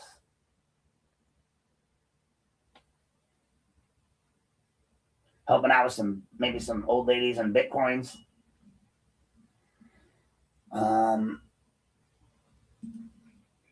No. So I know Nikki, like I can't even keep up with Nikki's story. And let's be honest, that there's a lot of truth to this whole thing that's going on with her being a broader thing that doesn't just involve her. This is something we've got going on within our courts, within our family court system. I could end an entire episode on this. But the Elyria police doesn't give a shit. Nobody wants to do anything. She has evidence of a court officer conspiring to deprive of her rights. School and SRO, nobody cared. The gal did get sanctions. And I've written stories about this gal, Andrea Davis. And Andrea has a lot of powerful friends, some of which called me when I posted that know me and asked me to take it down. Out of respect for them, I won't mention them, but they happen to be well placed within other governments. Why? Oh, she did do that whole DV thing that she was in charge with. And I posted it online. I said I was going to be quiet if she chilled out, but she didn't. She's still out there doing it. You got this gal, and nobody's even talking about the fact that Tim Green got charged with sexual harassment or is being charged with sexual inappropriate behaviors in office, the head of CASA, right after that happened. So, again, Elyria, I would ask Pronowski. I would ask, his wife, the prosecutor. I let all these people who are in these positions of power. Why aren't you listening? Why aren't you looking at the juvenile court systems and their mistreatment of these families, their misuse of the court system? I mean, I had to educate these jackasses on how to register an out-of-state court order. I had to manhandle them into submission in my court case because they don't know what they're doing down there. You got people more worried about, joining up and having their husband make cigar bars than they do in enforcing the law. You got people out there, closing down shelters for the juveniles instead of actually doing what they're supposed to do. And you got the head of the GAL department before he retired in the county, besides, interfering in all my bullshit with the GAL, you have him, apparently sexually harassing GALs. Let's see what we got here. That's it.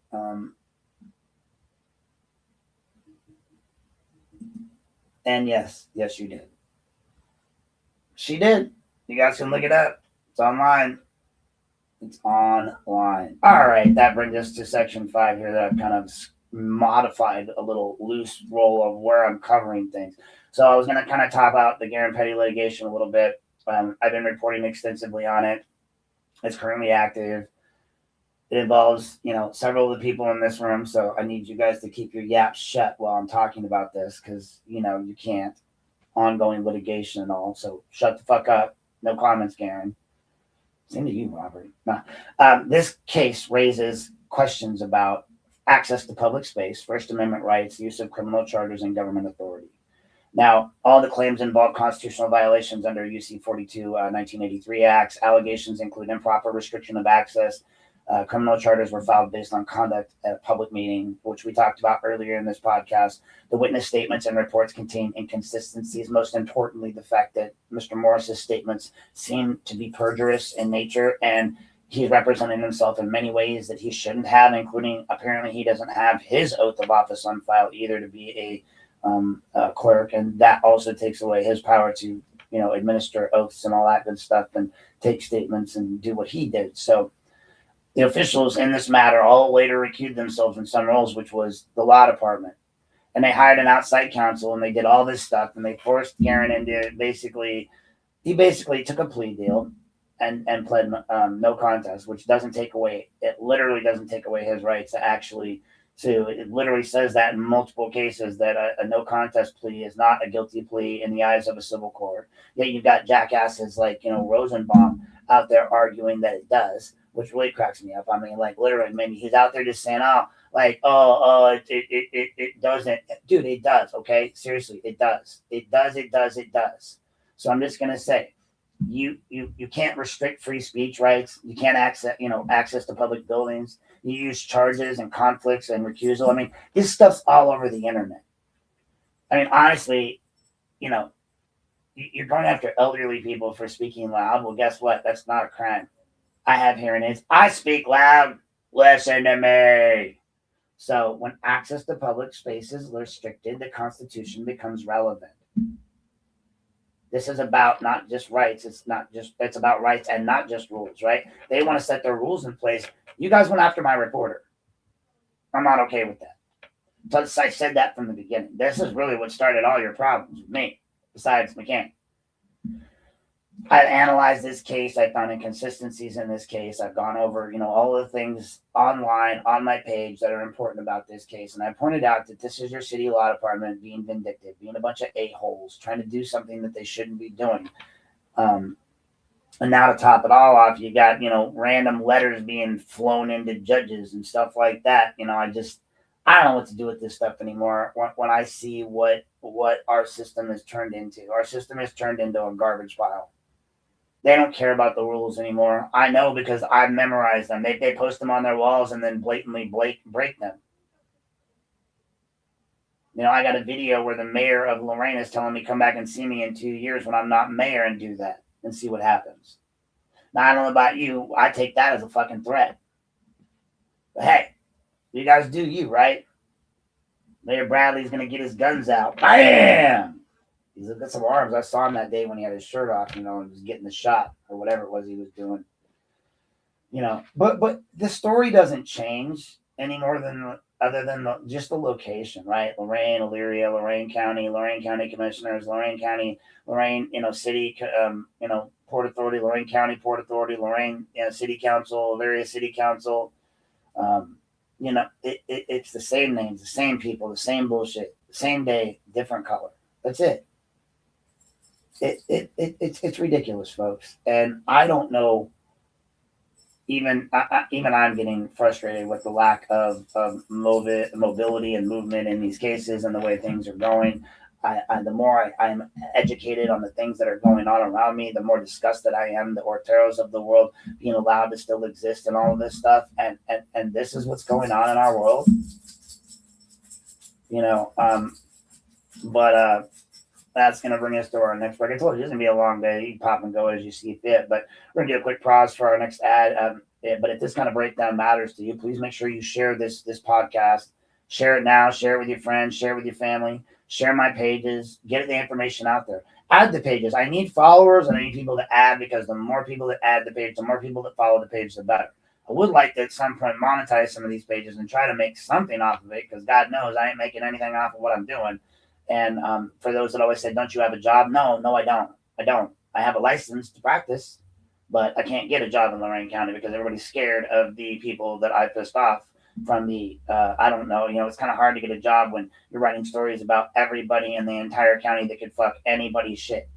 I can't even get a cooperative, group with somebody. I can't add on to write with someone because I'm toxic, because I've gone after these people. So until the commissioners are gone, until the Lorain City Council's gone, until Mayor Bradley's gone, until Ray Carrion's gone, until the upper echelon of Lorain County's court system that threw me out is gone, until we get rid of Tim Weitzel, and we've started, right. I told Garen back in the day that the ships are full. The rats will start to either eat themselves or jump off, right?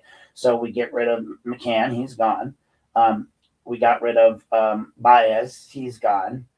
We really pissed off Carrion. He's mentally gone lately. Baez, the shit talker, on his way out was talking shit about me, myself, and Irene, and all this other crap. Keep playing games, folks. I have the facts, and if any one of you out there has done bad stuff, it's going to come to light, right? Like, sooner or later, all of your bad deeds come to light. I don't know what to tell you. My bad deed is I'm an asshole. I admit that. Maybe I don't have the greatest of selves, but why should I sell it to you anymore? Why do I need to sell it to you? They're your laws. They're your rules. You're just mad I'm holding you accountable to them. Well, Aaron, how do you know the rules? Well, I read them. I mean, again, I got a giant fucking bookshelf back there. And I order more. And if I'm not reading them, I'm listening to them. Yeah, occasionally I get over there and play on the PlayStation, but for the most part, like, we're not dealing with that kind of a behavior, right? What we're dealing with in all of this for me is I want to be telling the truth at all times. I want to be out there giving, I just want to bring the bookshelf a little more into view. That's why I know, right? I'm not bullshitting you guys. Like, I don't do this to be an asshole. I do it because, unfortunately, knowledge is power. And once you know something, you can't unknow it. I wish I could go back to being ignorant. I wish I could go back to being this ignorant pawn and tool of the county system, helping, run kids through an adjudicated system where African Americans are the commodity.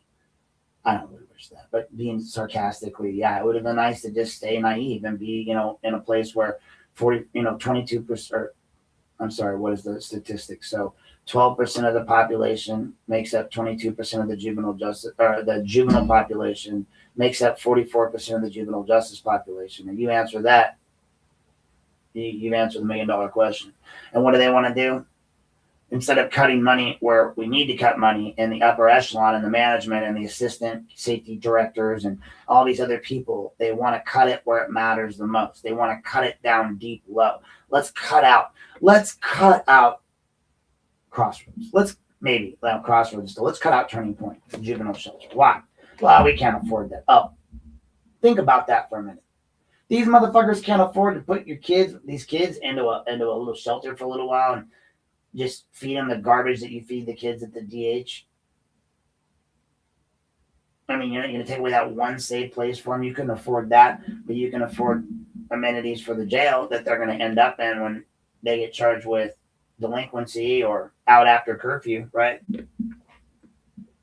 This is how you create a pipeline to jail. I saw it in the community courts, county courts, seen it everywhere. Justice matters the color of your skin in Lorain County. It's sad but true. Before I go to my next ad break, I just want to point out this right here for all of you that are watching. Oh wait, I can't. There you go, right there, right there. I know you saw it. I know you guys all saw it, right? All right, ad break number 3 before we move into the next area. But, again, if this kind of breakdown matters to you, share it, because this is how people actually learn what's going on. We start to educate ourselves on what's going on, about understanding the rules, the rights, anything, right? I'm gonna move on into the next section here after this one, where we're going to discuss basically the conflict issue and the system integrity that's going on within the county, right? The conflict that we see because the system itself has rules about how authority can be used and how attorneys and officials are bound by ethical rules. And those rules exist to protect the integrity process. So we're going to get into that and hopefully, start getting a little bit more into how that affects our county and our county commissioners. In the meantime, go ahead and sit back and enjoy the break.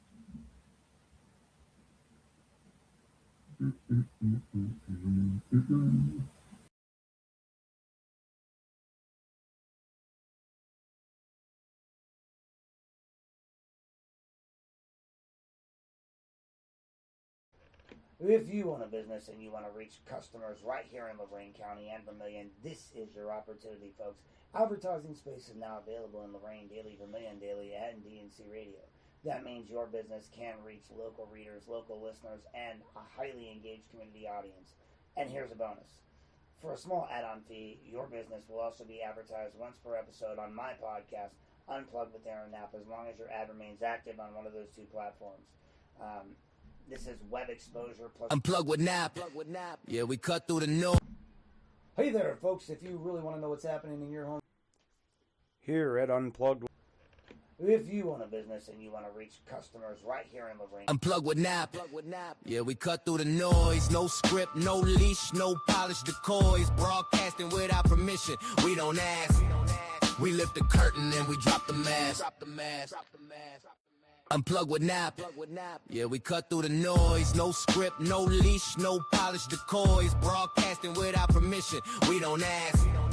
We lift the curtain and we drop the mask. Unplugged with Knapp.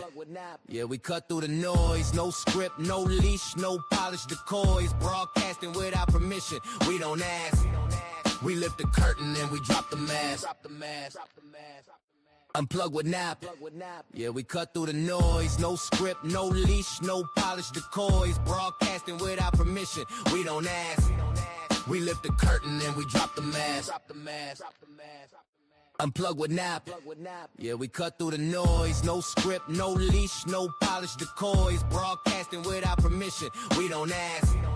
We lift the curtain and we drop the mask. Unplugged with Knapp.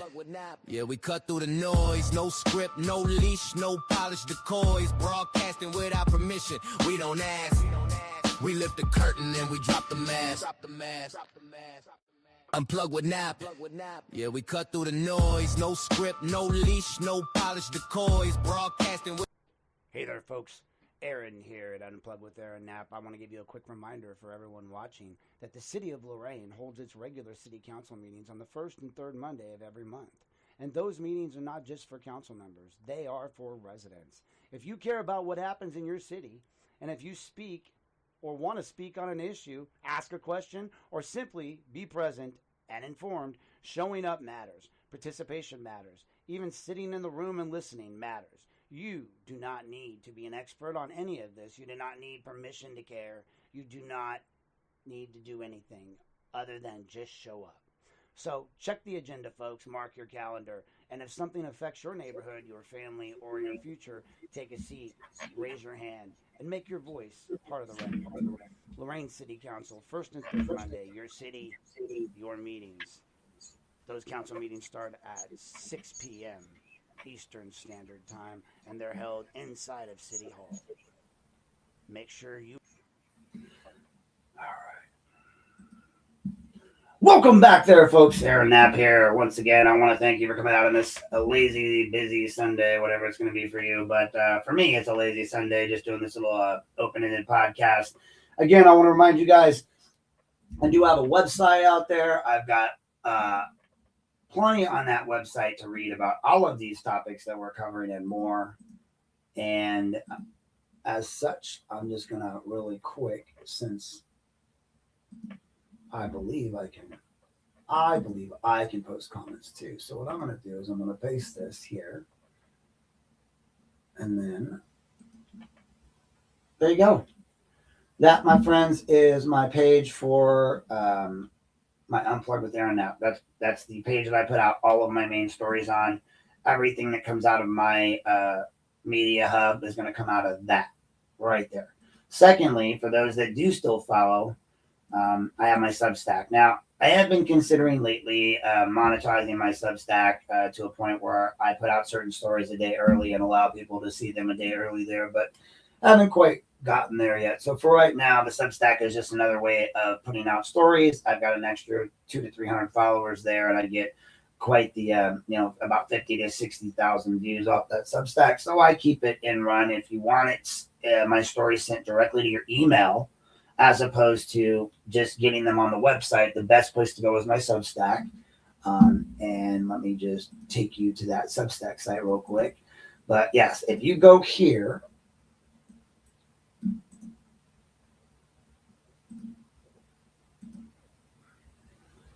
we're going to remove that one and we're going to show that one. So this is my Substack. If you go here, you can sign up for emails, right? And even if I don't post the whole story because it's too long for the Substack, I post a partial story with a link to the full story on my Unplugged with there. And that page, if you go to that link right there, sign up, you'll get emails. You can sign up for emails, subscribe to the page. You'll get all of my stories sent directly to your email box, or you can review them at your leisure. So again, little shameless plug there, but check that out. Leave it up for a minute in case you need to copy it, do whatever you need to do. So as Garen wants to point out, there's a meeting coming up on February 16th. It's in the comments and the plugs. Feel free to copy and paste that into your thing. Check out what's coming up on the next Monday's meeting. So that's going to bring us right back to where we were at. So where were we at? Conflict issues in the system of integrity script, right? So we're going to talk a little bit more deeper about the conflict that's going on in Lorain County, because the system kind of has rules about how authority can be used. And that goes for the cities as well. So attorneys and officials, they're kind of bound by these pesky little ethical rules. And the rules exist to protect the integrity of the process. So when we look at that, we've got, the Ohio Rules of Professional Conduct for Attorneys 1.11. It covers Ohio Rules of Professional Conduct 1.11 covers former government lawyers and employees. I think conflicts arise when matters are on the same or substantially related matters, right? So we start looking at people like Rosenbaum, who are attached to the city government in multiple cases. You got them attached to Garen's case. You got them attached to my case against the city and McCann. And the city, in all of its due diligence, hasn't even identified McCann, right? He's not indemnified. So they hired an attorney at $5,000 a pop, who's now at $10,000, to represent McCann in two separate matters. One of them is a civil matter, and instead of indemnified him to prove that he's covered by his actions weren't outside the scope of his employment, they just went ahead and paid somebody who's now just blatantly firing rounds at the government. But hey, whatever, like verbal, letters. Conflicts start to arise when matters are same or substantially, related, and waivers are required. Courts can intervene, and we need to really look at the fact that Rosenbaum is tied into so many different things in our county and our city, all while being sued for being tied into things in our county and our city. There are these overlapping roles. He's representing McCann. Well, he's a co-defendant with the city, but the city is also named as a co-defendant in one of these matters with McCann. Representation of public officials. There's rules about that, and how the government can be represented by certain lawyers in certain cases, and who and what their requirement is. Does the law director protect the city or the individual counsel? These are all great questions. These are all things that need to be asked and looked at. Their prior involvement, recusals, all of these things that they're not doing and haven't been doing. You got Riley and crew trying to still act on Garen Petty's case, even though they're highly conflicted and already recused themselves from the conflicted matters in the criminal case that was already decided. When you look at matters like Rosenbaum, who's tied into two different cases with McCann, but also tied in as a defendant in the Nancy Smith case. When I get into Scylla, we got Scylla trying to relitigate the Nancy Smith case again. Conflict rules exist to protect the integrity of the system, period. And the question is whether those rules are applied consistently here in Lorain and County, and they're not, right? Like, I got concerns all across the board about the way this stuff's handled. I'm pretty sure the attorneys of Lorain should have concerns about what they're seeing play out in the courts. As much as Gerald Phillips, an attorney who's licensed to practice in the state of Ohio, came to a county commissioners meeting and publicly denounced the county commissioners and their attorney. He came there and he denounced them and made statements that basically insinuated they haven't been doing their jobs. And as much as he and I may have disagreed on other matters to him, I agree with him 1,000% on this, as many other lawyers do. You can be right on multiple facts. But in the grand scheme of things, what I think is that he's right when it comes to the Public Records Acts. The city and the counties have all been way, way too strict about this stuff. And only recently have they started, being able to have fights that actually make changes. Sure, Gerald Phillips was able to do this stuff. He's talking about it back in the 80s, but he can probably contest the same as Mr. Gargas can contest, the same as any attorney can contest, finding, clients who are willing to move forward, finding, any sort of monetary gain from the situation because the courts wanted to view it like it was still basically a case in the court of claims, and it's not. This is where statutory damages becomes real. Love him or hate him, Rosenbaum got you get $350 an hour, attorneys. You can dislike everything else about him, but he just set all of you up. Now, why wouldn't you be out there seeking these cases for public records?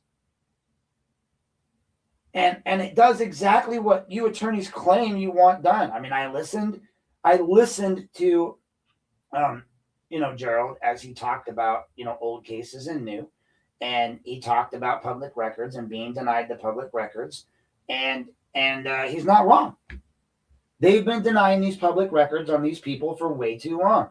And now all of you attorneys, I literally between me and Barilla and Rosenbaum have set you up with the perfect opportunity to take advantage of a system that's rife for being taken advantage of. And it's not even really taking advantage of. It's just, listen, as I've said many a times, you'll be like Forrest Gump. You kept your boat in the water. You did the right thing, right? You didn't take the easy way out. And now all the other boats that took the easy way out are gone. So the only ones left are you. So you attorneys that have stayed afloat, that are doing the right thing, now have the opportunity to take on these cases, do something that's right for the system, stand up for yourselves, stand up for your compatriots, and make a stand on ethics. Do what you were really meant to do, and don't let the people down. But hey, what do I know, right?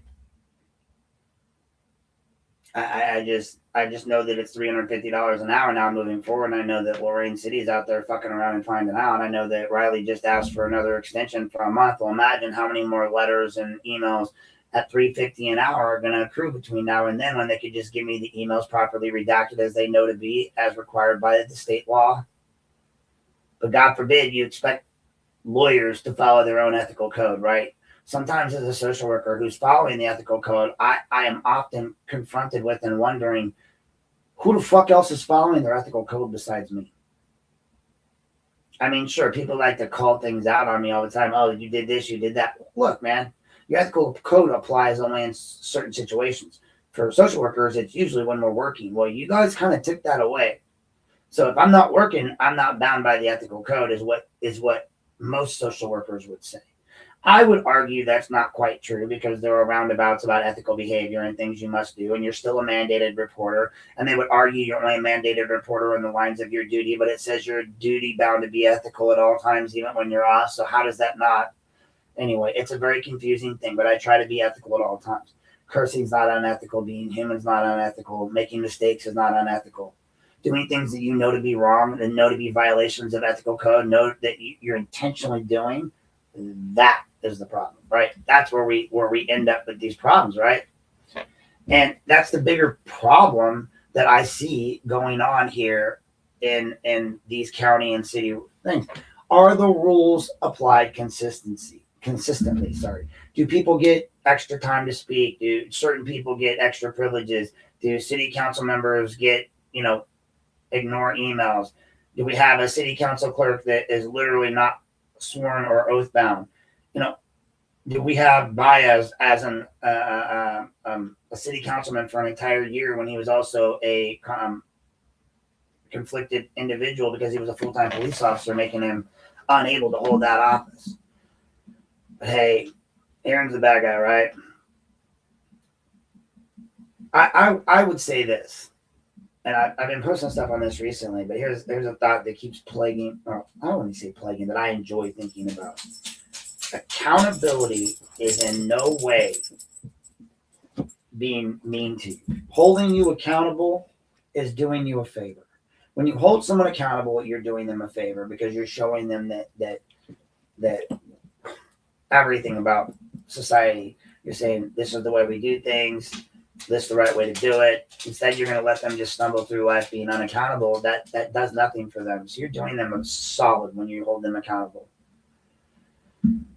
But, when I look at the bigger picture of this script and I kind of pull back a little to the county and all the other areas, we have, pretty much some different issues, but it's always the same structure, right? Public records law, financial status and statutes, preemption, constitutional requirements, ethical rules, consistency, authority, transparency. These aren't all isolated issues, folks. It's a pattern. Everything comes back to the authority. Everything, right? We sit here and we look at everything you guys got going on. These people will literally just do whatever, whenever. And I'm shocked at all times that we continue to have this situation happening. That nobody is really monitoring what's going on in their government. But hey, I'm here to look. I'm here to keep asking these questions. You have open lawsuits if you guys want to look. If you don't want to be online just trying to heckle people in Facebook forums or say don't use AI pictures or whatever, fine. But if you can't step back and see the changes that have been made, you can't look back at what's going on with the county. You can't look back and go on and see how, again, the one thing that scares me the most that I'm going to kind of touch on here is that this is that bird's eye view of the county. So I start going through the Arville hire. I look at the petty court transfer. I look at the JVS or JFS situation. I look at the ignoring of the independent auditor. I look at the county's incessant, all you have to do is take a look at the way they talk to you, the incessant gaslighting. The county commissioners gaslight all the time. They'll get up on that stand, they make little quibs and jokes, and they act like it's all fun and games until they blow all your fucking money on a mall deal that goes south rather quickly. They all act like it's fun and games when they're blaming Michelle Hung, but in the grand scheme of things, they themselves created the mess that they're in. I heard an interesting name being brought up, or a statement being brought up by Mr. Zimmerman the other day, Clearwater, he says. How is this just not another Clearwater? How is it not another Clearwater? I asked the same thing, Mr. Zimmerman. How is it not another Clearwater? Anybody who wants to know that, just go back and look at that situation. Go back and look at Dave Moore's involvement with that. How many times are you guys going to blindly stumble into getting screwed over by the same people and just pretending like it's not a problem?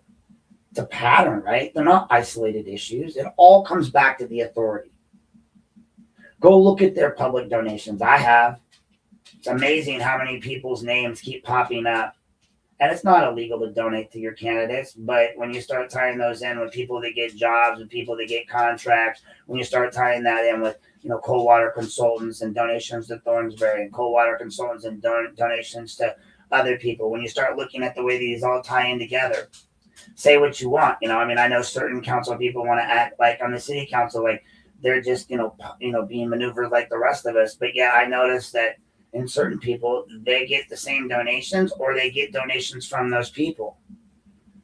So maybe you don't collect donations from them, but maybe you collect donations from your fellow Democrats who all give you money and they collect the money from them. And then all you have to do is request the public records request on all that, and you can tie it all together.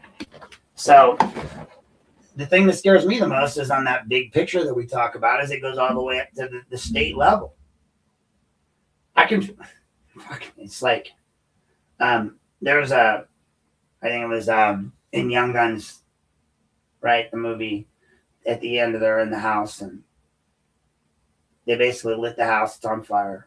Lit the house, boys. They lit it. And they're in the upstairs and they're throwing stuff out and they're at their final straw, right? Armies come in.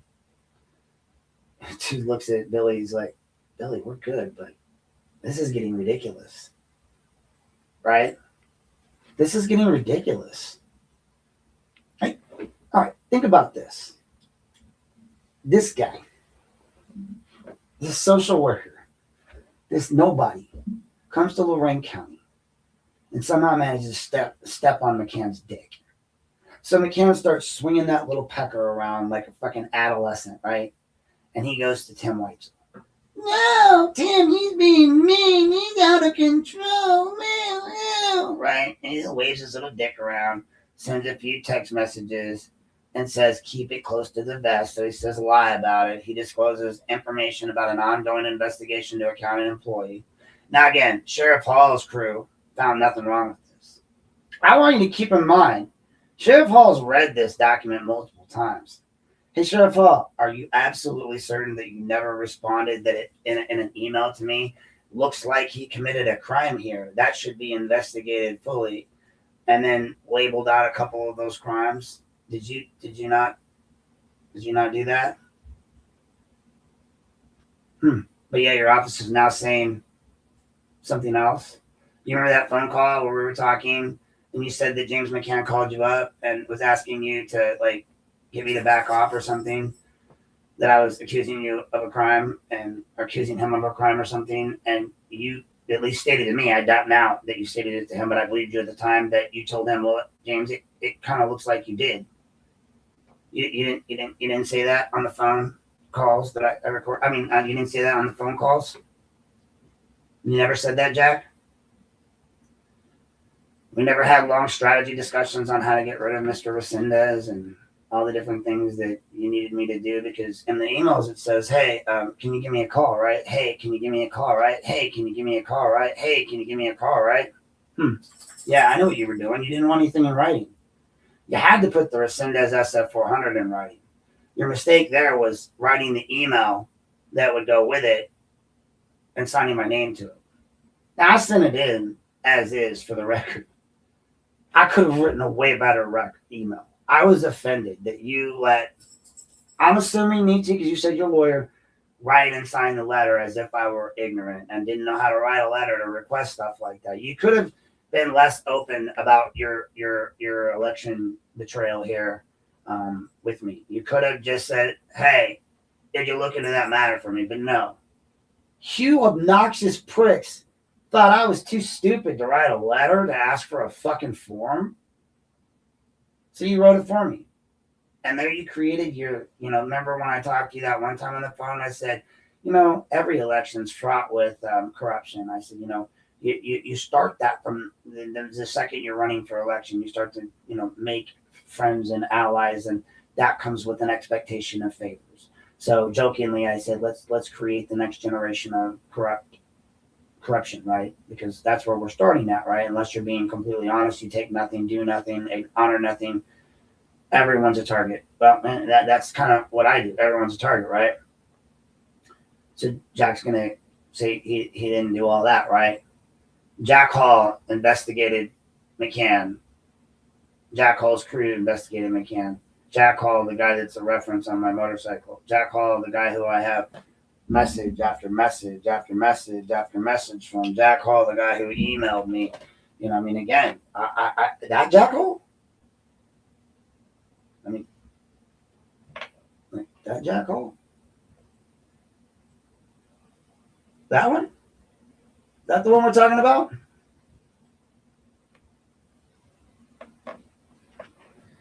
I wonder how far those emails go back, those text messages, right?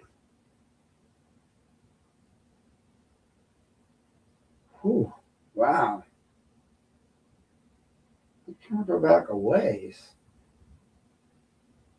Granted, most of them are from me because you always said, call me, call me, call me, call me. Smart move, by the way. Smart man. He's not stupid. I knew what he was doing. That's why you have to record as well when people tell you to call all the time, because you have to assume it's stuff they don't want to put in writing, then you need to get it on the record. And it's a one-party recording state, so I can do whatever I want. And I've always been clear with everyone. If I'm not recording, or if you ask, I'll tell you if I am or not. Typically.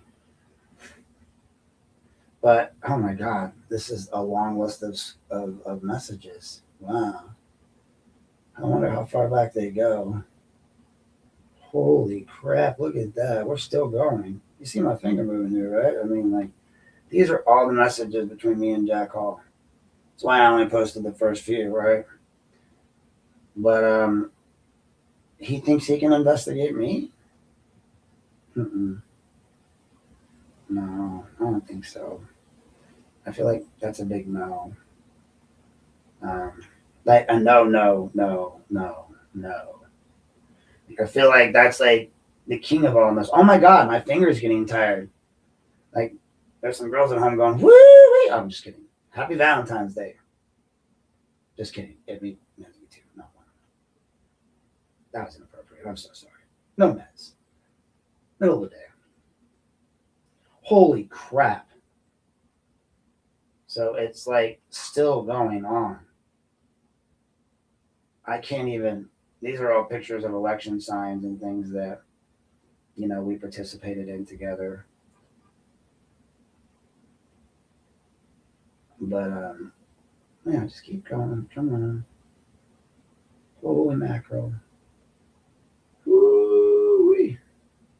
That's the thing. You guys create these conflicts of interest, and then you conveniently forget about them when they're no longer important to you. And I don't play that game.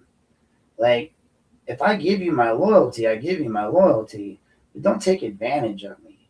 Don't treat me like I'm your bitch. Don't use me as a weapon and then discard me. I mean, again, Mary Springowski called you guys all out on giving out jobs to people, and yet you gave out jobs to people. Everybody got raises. I mean, it's like Oprah. You get to be a major. You get to be a major. You get to be a major. Some random person with no law, bro. You're a major. Like, shit, you could have at least given me a badge that said major pain in the ass, something like that. Anything. You could have given me anything, but no. I'm kidding. I wouldn't have wanted anything because that's not why I helped you. I helped you because I was disliking what Resendez and crew were doing. I disliked the fact that JD and his boss boy, Burge ignored me. I disliked the fact that McCann, again, I get it. Some of my fans are fans of Mr. Tomlinson, and I'm not a fan or a non-fan of anyone. I only call the facts as I see them. Do I think he's a victim of this too? Absolutely. I think that they don't like the fact that he freed Nancy Smith's case up to be civilly litigated. I think that they don't like the fact that Judge Cook did it. I think that they hate all of this. Tony Silva hates the fact that Burnside overturned the decision, or basically refused to give him what he's used to getting his way. I mean, ask questions about, is that it? Oh my God, look. All right, so June 26th of 2024. That would be initial contact day. I'll call you back. The client, yada, yada, yada. Call you now quickly before your client arrives. Can you give me in tonight's update, any tickets available? We're talking about marijuana tests. And by the way, we use a metabolite test for ODI and marijuana. I said, if I show you, it will feel, if I show it to fuel the fire somehow. Oh, yeah. So here we go. Okay. That one was me, but I'm working late on Thursday. Crap. Oh, well. I'll watch online probably better. I'm not there. And then he talks about the ODI metabolism. It'll show that it would just fuel the fires that I somehow work for you. So I'll keep doing me. If I was back in my post asking if I'm going to post your files. And then I said, awesome, good knowledge. I can use it with my clients. I'll look it up. Is that oral or blood? Fogel claims to have something on you from Avon Lake or something. He's all blood or urine. So again, we're having a couple different conversations here.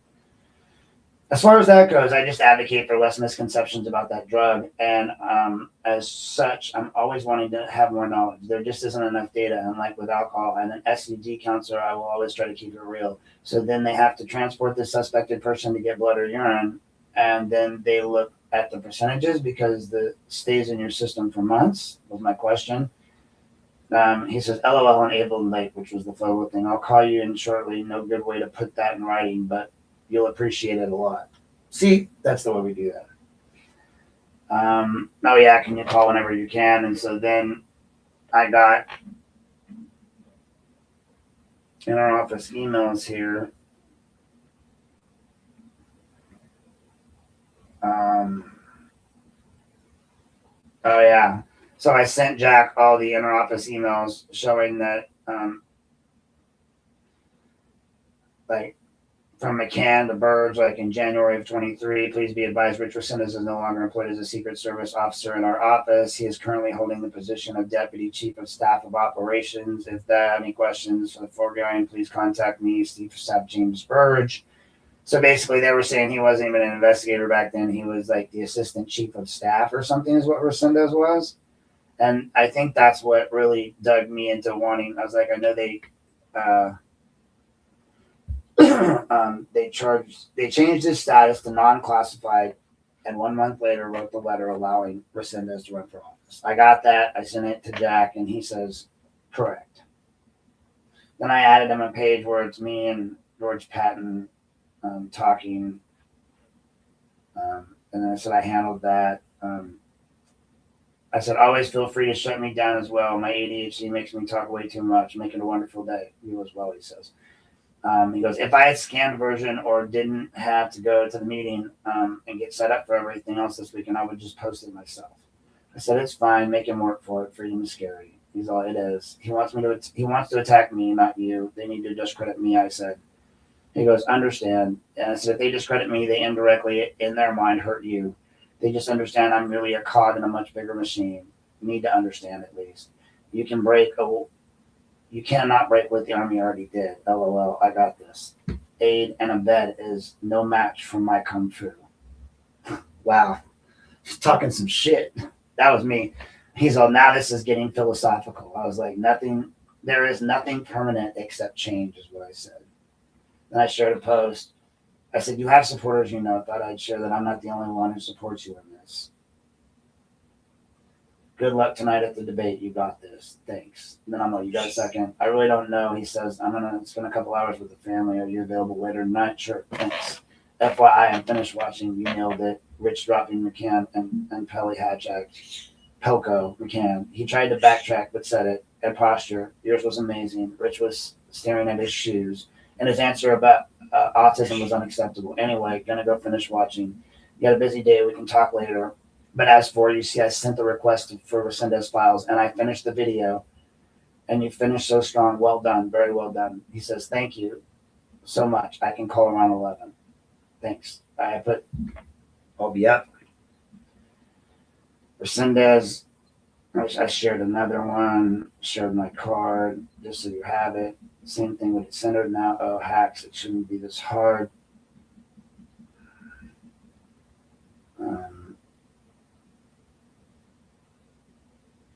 Not sure what that's for.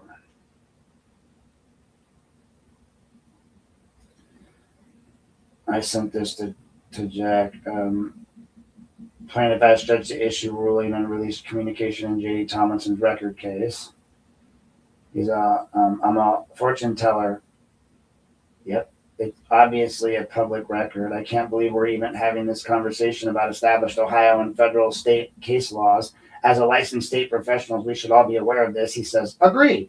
Number one rule of criminality in con games, I said, never, ever, ever give up the con.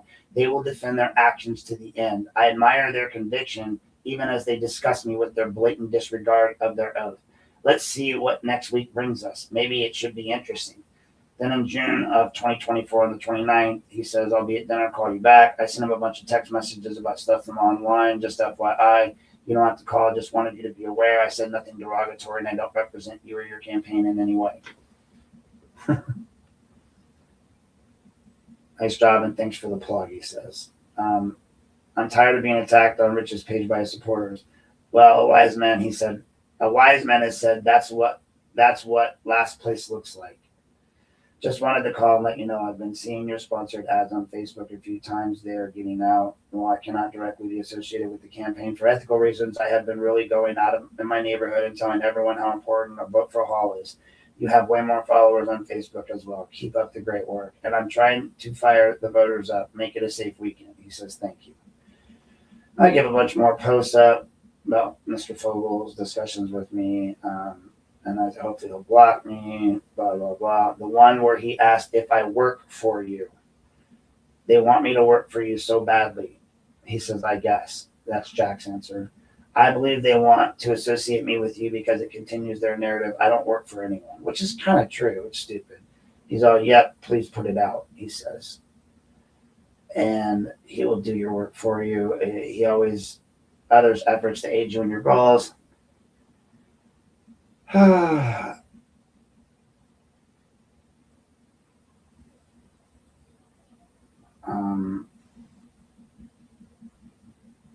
I tried to do getting donations, and I said I looked it up and it's legal. I opened a PayPal for him, and I said I'll keep you posted on the amounts donated for clarity. Thanks. He goes, I have a legal opinion to ensure the donation to you is considered a campaign donation and falls under the same rules. Find out. If not, I'll cancel it. No problem. You can always just do links right to our donation page. You send me that, I'm going to delete this. And then I deleted it. He sent me the page. I fixed it. I said, it just makes me mad to know how much money influences politics. Jack says, you're right. Makes me mad as well. I mean, this is just basic statements I'm running through. Jack wrote, I'm to be charged with what? Felony. I'm not sure. Unlike me, he is vague. This is where I'm trying to get him to speak whatever the truth is. He believes it's smoke and mirrors. And this is all because I'm a Republican and have to pose in pictures with fellow Republicans, attend their events, and they attend mine. This was, I think, in regards to the commissioners. I mean, all of these conversations are just, obviously, I'm sending them these messages. What I really like is, so this one, it's no longer available on the page, right? But there's one post on here that literally was Lorain City Politics Unpaged. The picture, the main picture is an email from McCann to me, and I'm sending it to Jack.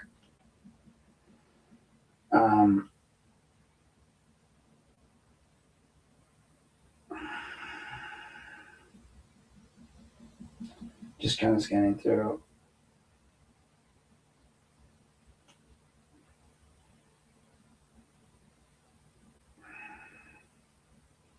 I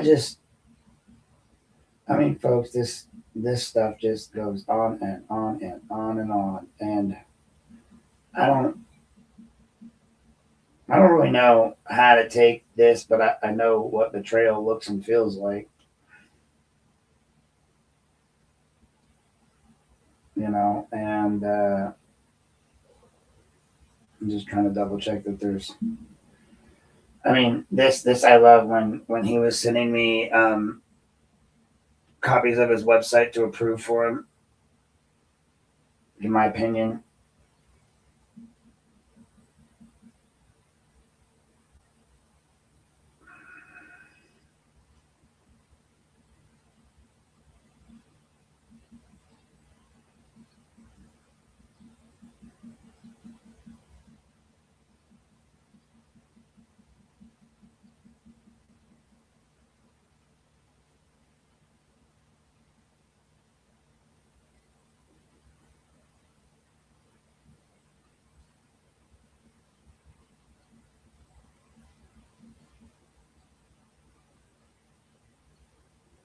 Wow. Yeah, as I'm just. Oh, so when there was an argument with me and Levesque in regards to them not, and McCann not wanting to post the police records online, I was sent this by Mr. Hall, like, if we can get it to zoom in. There we go. So it's right there, the policy integration management software. I thought you'd like the step-by-step instructions as well. There was no candidates tonight either. Blah blah blah blah blah. Oh, and so here's a fun one. So they investigated for Tia, right? Well, I believe this was sent to me because it's on that side. It means it's from him. This was sent to me by Jack.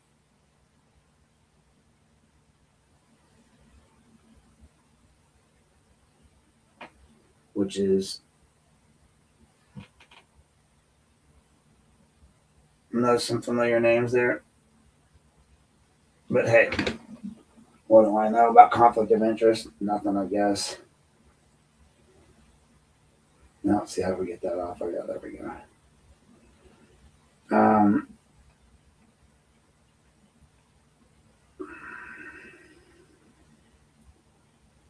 I mean, a lot of it stuff I sent. He did ask me to report this, which was the Democrat bus that they were floating around and get people on top of that. And I did send him, messages, Sam Club, all that good stuff. Like, I contacted Sam's Club for him, got it taken down,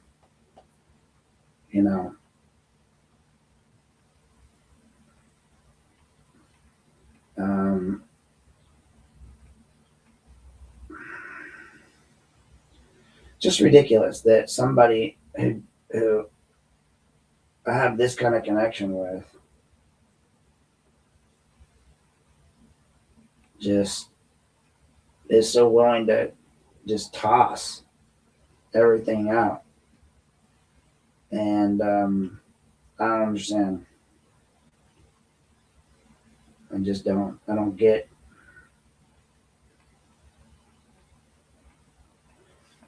When I sent the video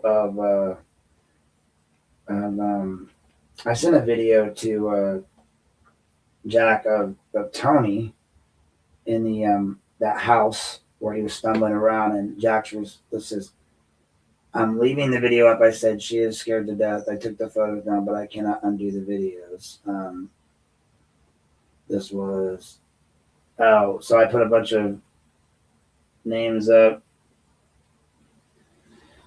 but couldn't undo the videos. And he says, good God, what's in the video portraying? And is it Fogel's house by any chance? But hey, we're not buddies, right? Yeah, I saw that. Here's the editorial. Thomason stays in the race. The Chronicle Telegram editorial board for all. He sent me that. Guys, but you want me to believe that this guy's office is okay to investigate anything that I'm doing?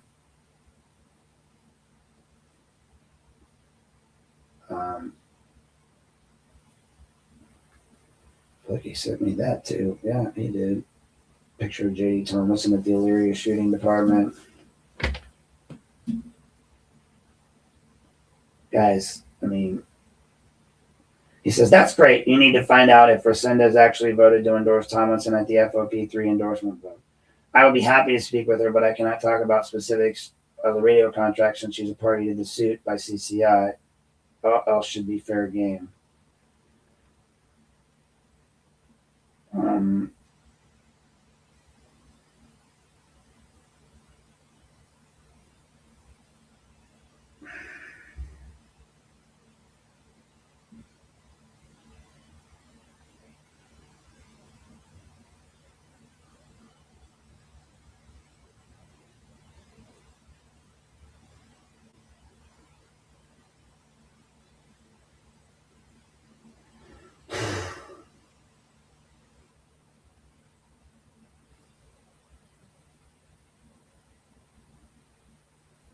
Commissioner's new public records policy, and it's a big picture of a document shredding bin. So this is one I love that Jack sent me.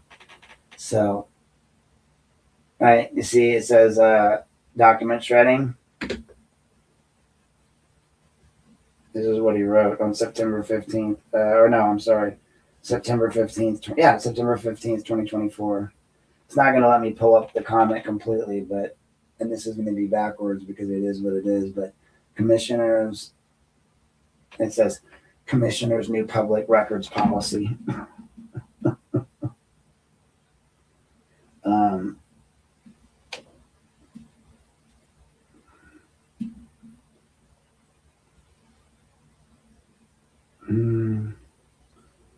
You telling people where yard signs go.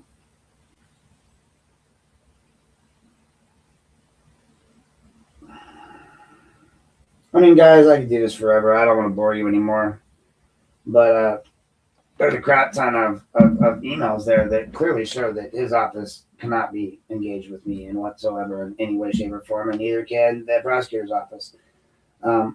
Again, when you look at this grander scheme with the way the county is operating, you can see Jack. I can go through this thing and show you where Jack and I were talking about the county commissioners and the things that they were doing that were not good and the illegal actions that I felt that they were taking and his comments on those things. And just like his little meme there about the, literally he's joking in 24 as then candidate Hall saying the commissioner's public records policy is a shredding box truck. That's what he knew back then. So you want me to believe he doesn't know that now? Okay, I guess if you want to be a fucking idiot, be a fucking idiot. But I'm sorry, I've looked at this stuff backwards and forward. All these people are tied together. They're all dirty. They're all dirty, dirty, dirty little dirties. And I'm done standing up or supporting anybody that's not willing to be transparent. And in this, Jack Hall is literally saying the county commissioners can't be transparent. No, it's not on sheriff's letterhead. This is all on my text. This is him texting me as a candidate. But yeah.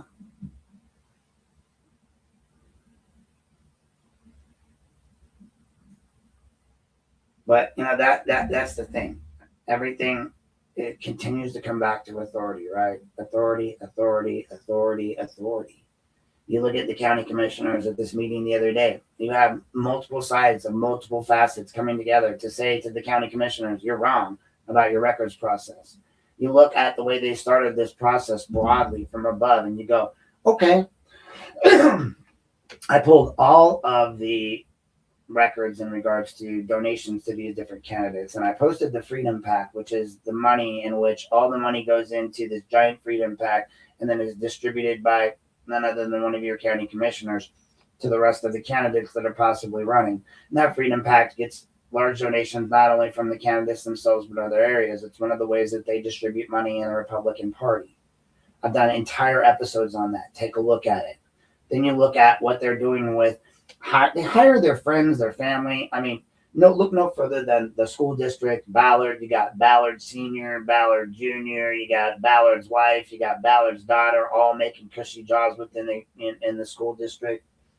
You've got, you got a county that wants to cut the money to the JFS programs. They're okay with having different numbers for different people. So if you're management, you earn at a better rate than if you're not management. It's like in Office Space when they're like, "What, did you fire Milton?" Well, no, we fixed the problem. What do you mean you fixed the problem? Well, we just fixed the problem. Like, he was supposed to be laid off. He was laid off back then. We just fixed the problem. We just shut it down. You can't just do that. You have to bring it all together. You have to come back and go, you can't just fix the problem.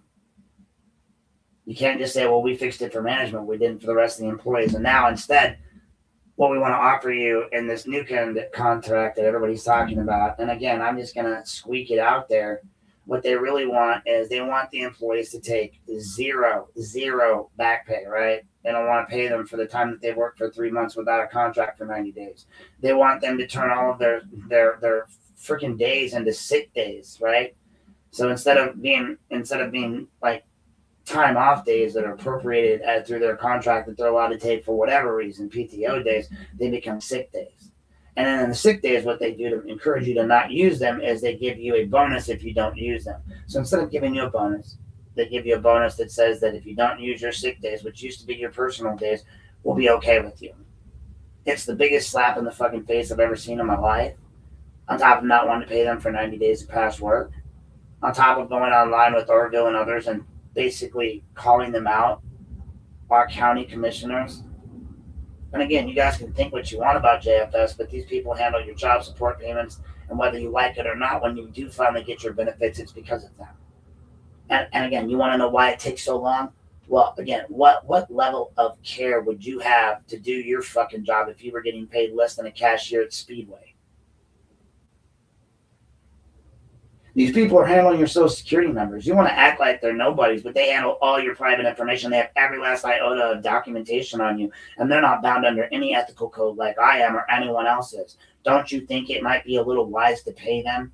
And when I did my story on what's going on with them, I proved that it's a drop in the bucket for the county commissioners. There's zero reason why they shouldn't be paying these people, giving into their demands. The only demand that I agree with that they shouldn't be getting is the longevity pay.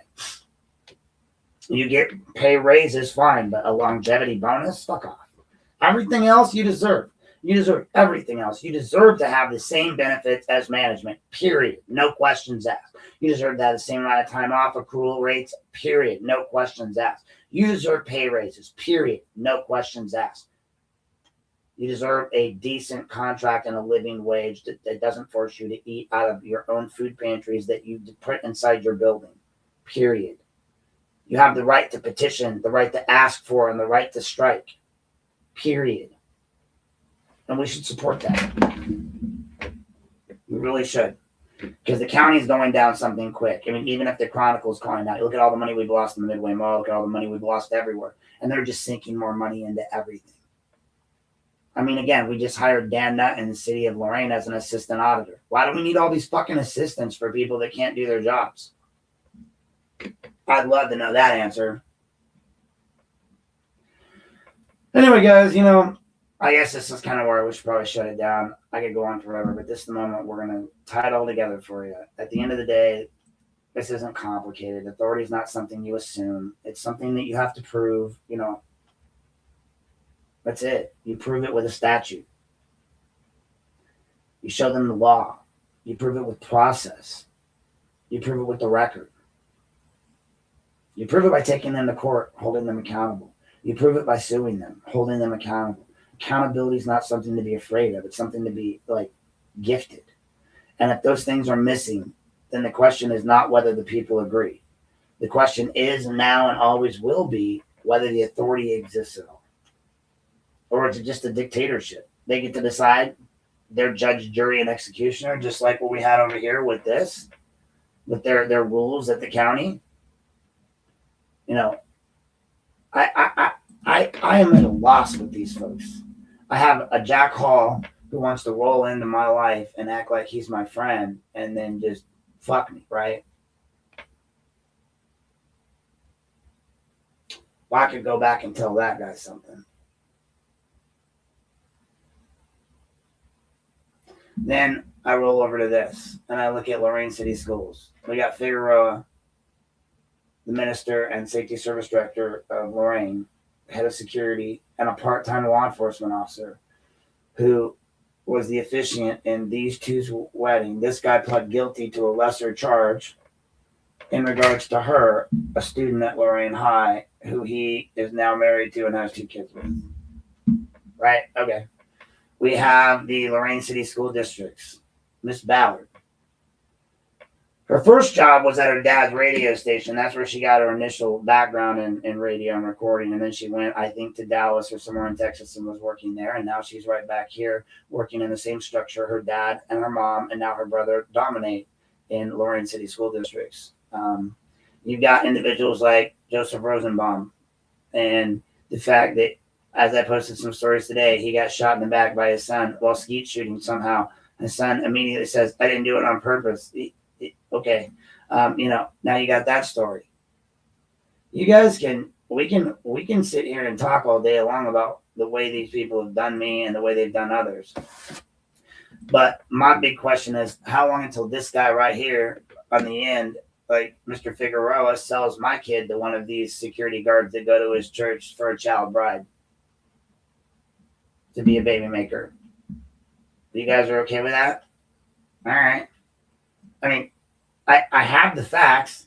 I'm not saying that they did or they didn't, right? I'm just saying you have guy 1 on the left and guy 2 on the left, both working at Lorain City Schools. Guy 1 is the boss of guy 2. You have guy 1, guy 2 going to the same church. You have guy 2 get a job from being a crosswalk guard to a part-time security guard to this job full-time. Has no background in childcare, has no background in law enforcement or security, has no background really in anything other than machinery. He gets promoted in this position of security. Prior to this incident, he flings a young lady into a law locker at Southview Middle, and that shit's put all over online. Or maybe it was the high school. I just remember that my daughter was at Southview Middle when the video came out, and I remember watching it and being deathly afraid. Zero ability to control himself. Then he gets this job. He starts messing with this student. He resigns.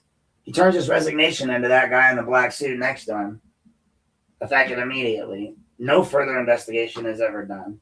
The guy is charged in criminal court, but then is given a lesser charge.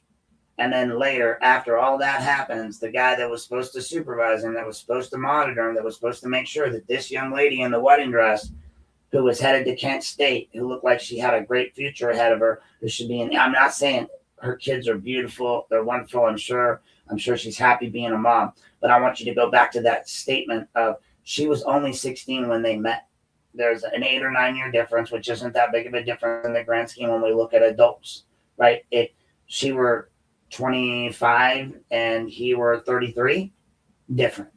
If she were 33 and he were, I don't know, God damn it, now I'm doing math. So 7 is 40. One more is 41. No big deal, right?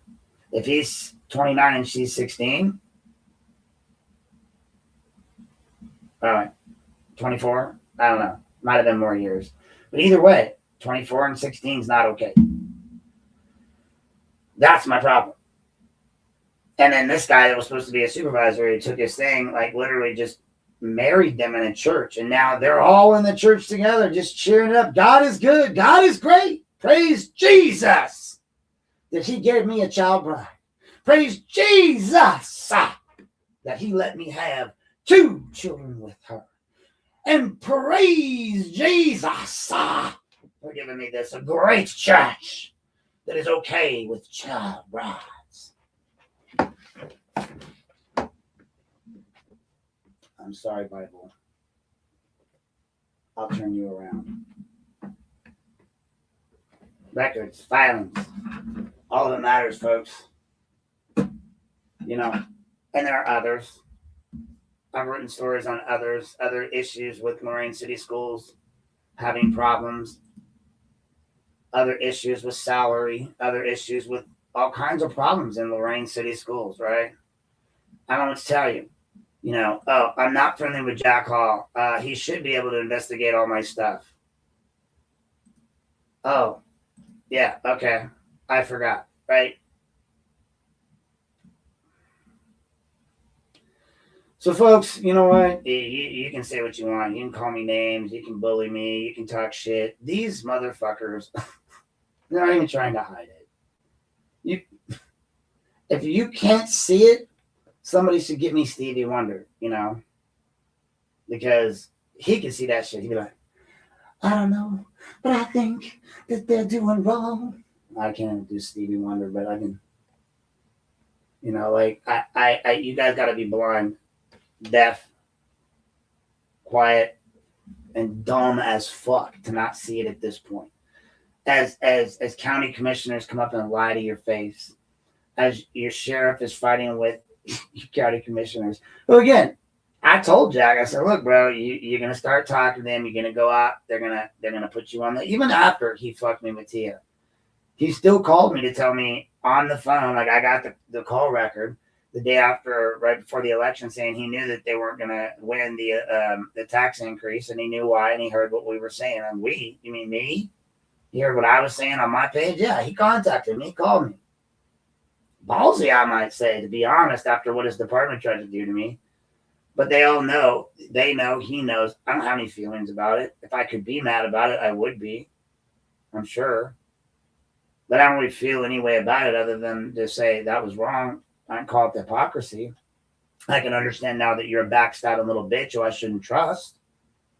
If that matters, then share it. You know what I mean? Like, I know that's what he is. That's what he did.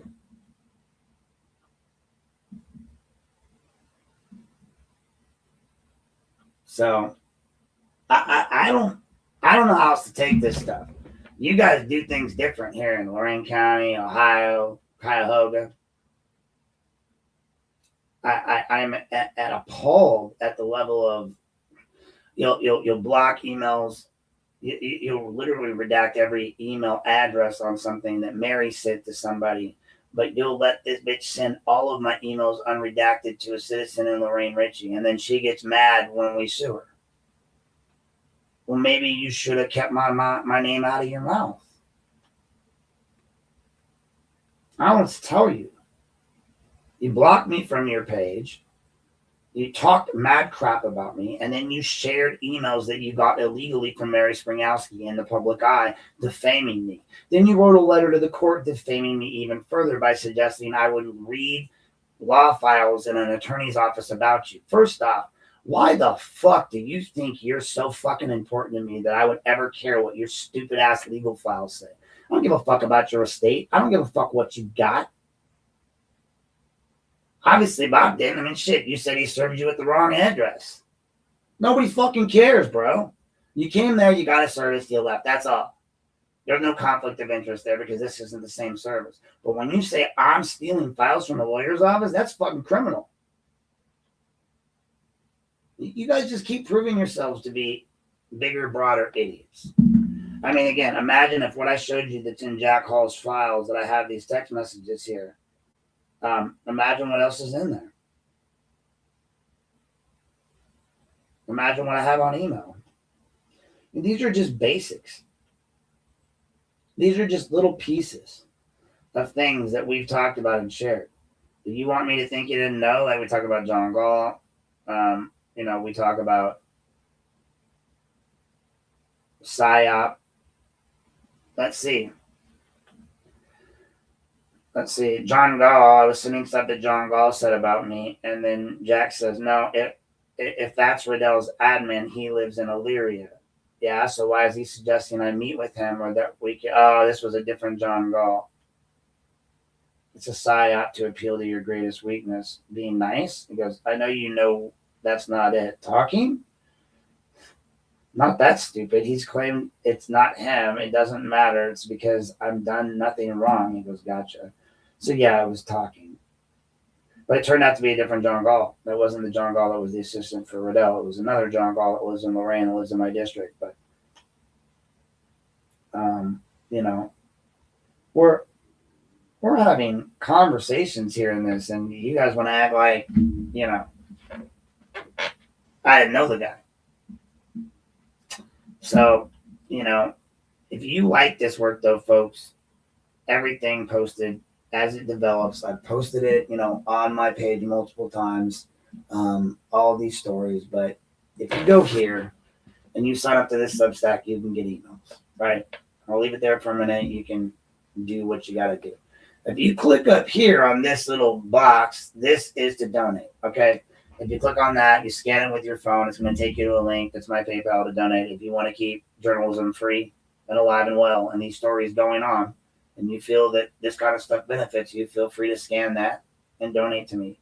I make no money off this. I don't have any ads running right now. No one's paying me to do anything. Jack Hall didn't pay me to be his bitch during the election, even though I was. I make no money off this. People have offered to pay me for stories. I don't take money for stories because my stories have to be impartial. If I write something or I do something for someone, it's not going to just be in your favor because you asked me to. I'll take the evidence you have and I will analyze it and I'll put it out there. So I won't take money for stories. I'll take stories for free. If you later decide you want to donate because you end up liking what I wrote or you want to support, that's where you do it at. But if you want to see these stories, you want to get them first, you want to get them in your email, you go right here to Lorain Politics, unplugged.substack.com / right? If you want to get my other page, you just gotta, you can follow it and be out there and all that stuff. But if you want to go there, you got to go here. That's my main page. That's where all my stories first come out at. They go out there too as well. Check that out, and it will be there. And you can find us there too as well. When on a final note with the county commissioners, I just want you to point out, like, I could go through this entire phone log with Jack and talk about all the different conversations we had about the county commissioners and how I believed he was going to clean up the county commissioners. And then I got in that tip with him because I saw those pictures of Dave Moore with him at the airport before he went on his cruise. All right, so I just want to acknowledge one thing, Bob, that I totally forgot about. I know you're still here, and I know, Garen, you're here. And now that I'm talking about it, this is why it's important to talk about it. I think it's important to discuss. If I recall correctly, maybe it was a different time, but we were discussing all of the records and things that they were posting online about Jack and that vacation, right? And I recall getting documents. What was it? Oh, that's right. So Nietzsche took and got copies of Jack Hall's wife's credit card, brought it to that meeting to show me that Jack Hall paid for his trip through his wife's credit card. And we all know that really, in the grand scheme, showing me credit card records that you paid for it doesn't mean someone didn't somehow fund it at a different point. Kind of like the way that, I can donate to your political campaign and then I get this and there's no tie. Well, in this case, that's what happened. Like, they showed me his credit card records to say he paid for the trip. Well, if you weren't, why share that? First off, I just feel like that's a bad move. It looks like you're guilty. Secondly, so y'all don't remember me giving you documents from an unknown source that you claim that you spoke to in the narrative. You don't remember that, but do you remember that? Do you remember you showing me Jack Hall's credit card records to prove that the commissioners didn't pay for his trip? You remember that part of the meeting? Do you remember the part where you said, Nietzsche, that you would sue any person that defamed his sheriff, your sheriff? Any person that slandered or defamed your sheriff would get sued by you. I'm still waiting on that lawsuit. Your sheriff. And now these guys got the balls and the audacity to ask me through my attorney to come back and sit down with them and give them more evidence. Give us a signed affidavit of what you gave us. Give us the recording that you have of us showing that you gave it to us. How about no, as Mike Myers would say? How about no, you crazy Dutch bastard? Like, oh, this is a good one. Oh, it's a good one. I don't even know what to say to that. So the same department that bent me over, pretended to be my friend, and then basically molested and raped me time and time again, wants me to come in and let them do it again. I mean, I just feel like that's like asking one of Epstein's victims to come meet with him again. I mean, granted, he's dead. Go meet with Gazelle, right? Fuck you. I mean, I know that Bob's going to write a more legal letter that says fuck you, but I'm saying out loud right now, like, fuck you. No. The fuck kind of idiot do you think I am? Why would I put myself back in front of you lying pieces of shit again? All you did at that meeting was threaten me while I'm giving you the documentation, including all the documentation on, as Garen said, yes, the amazing and utterly moronic.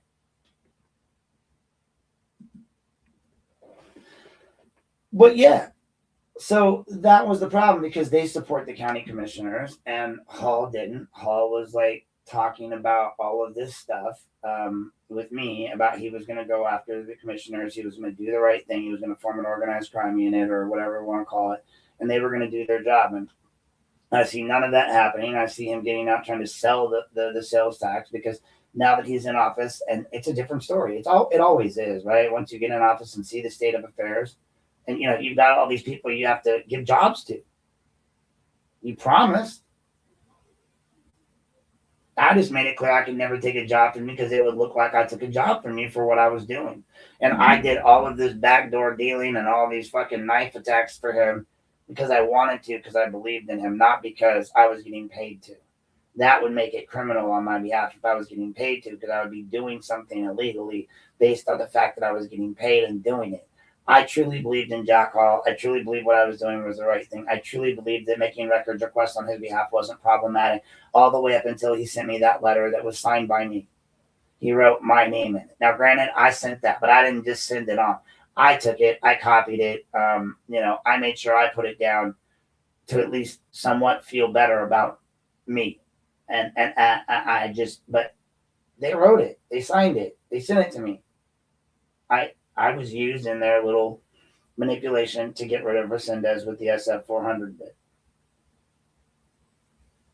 Now, I don't know what occurred with McCann afterwards. I don't occurred with, Hall being at the bar with McCann. I don't know why Tia suddenly thought, Hall was on her side and then got mad when he wasn't. It feels like a lot of people were promised a lot of different outcomes and none of them got them and they all got mad. The only difference is that the only outcome I was ever asking for was a legitimate investigation into what I've asked for. And I don't see that they've done that. I mean, Lorain County cannot provide me with the investigative files that they're supposed to have.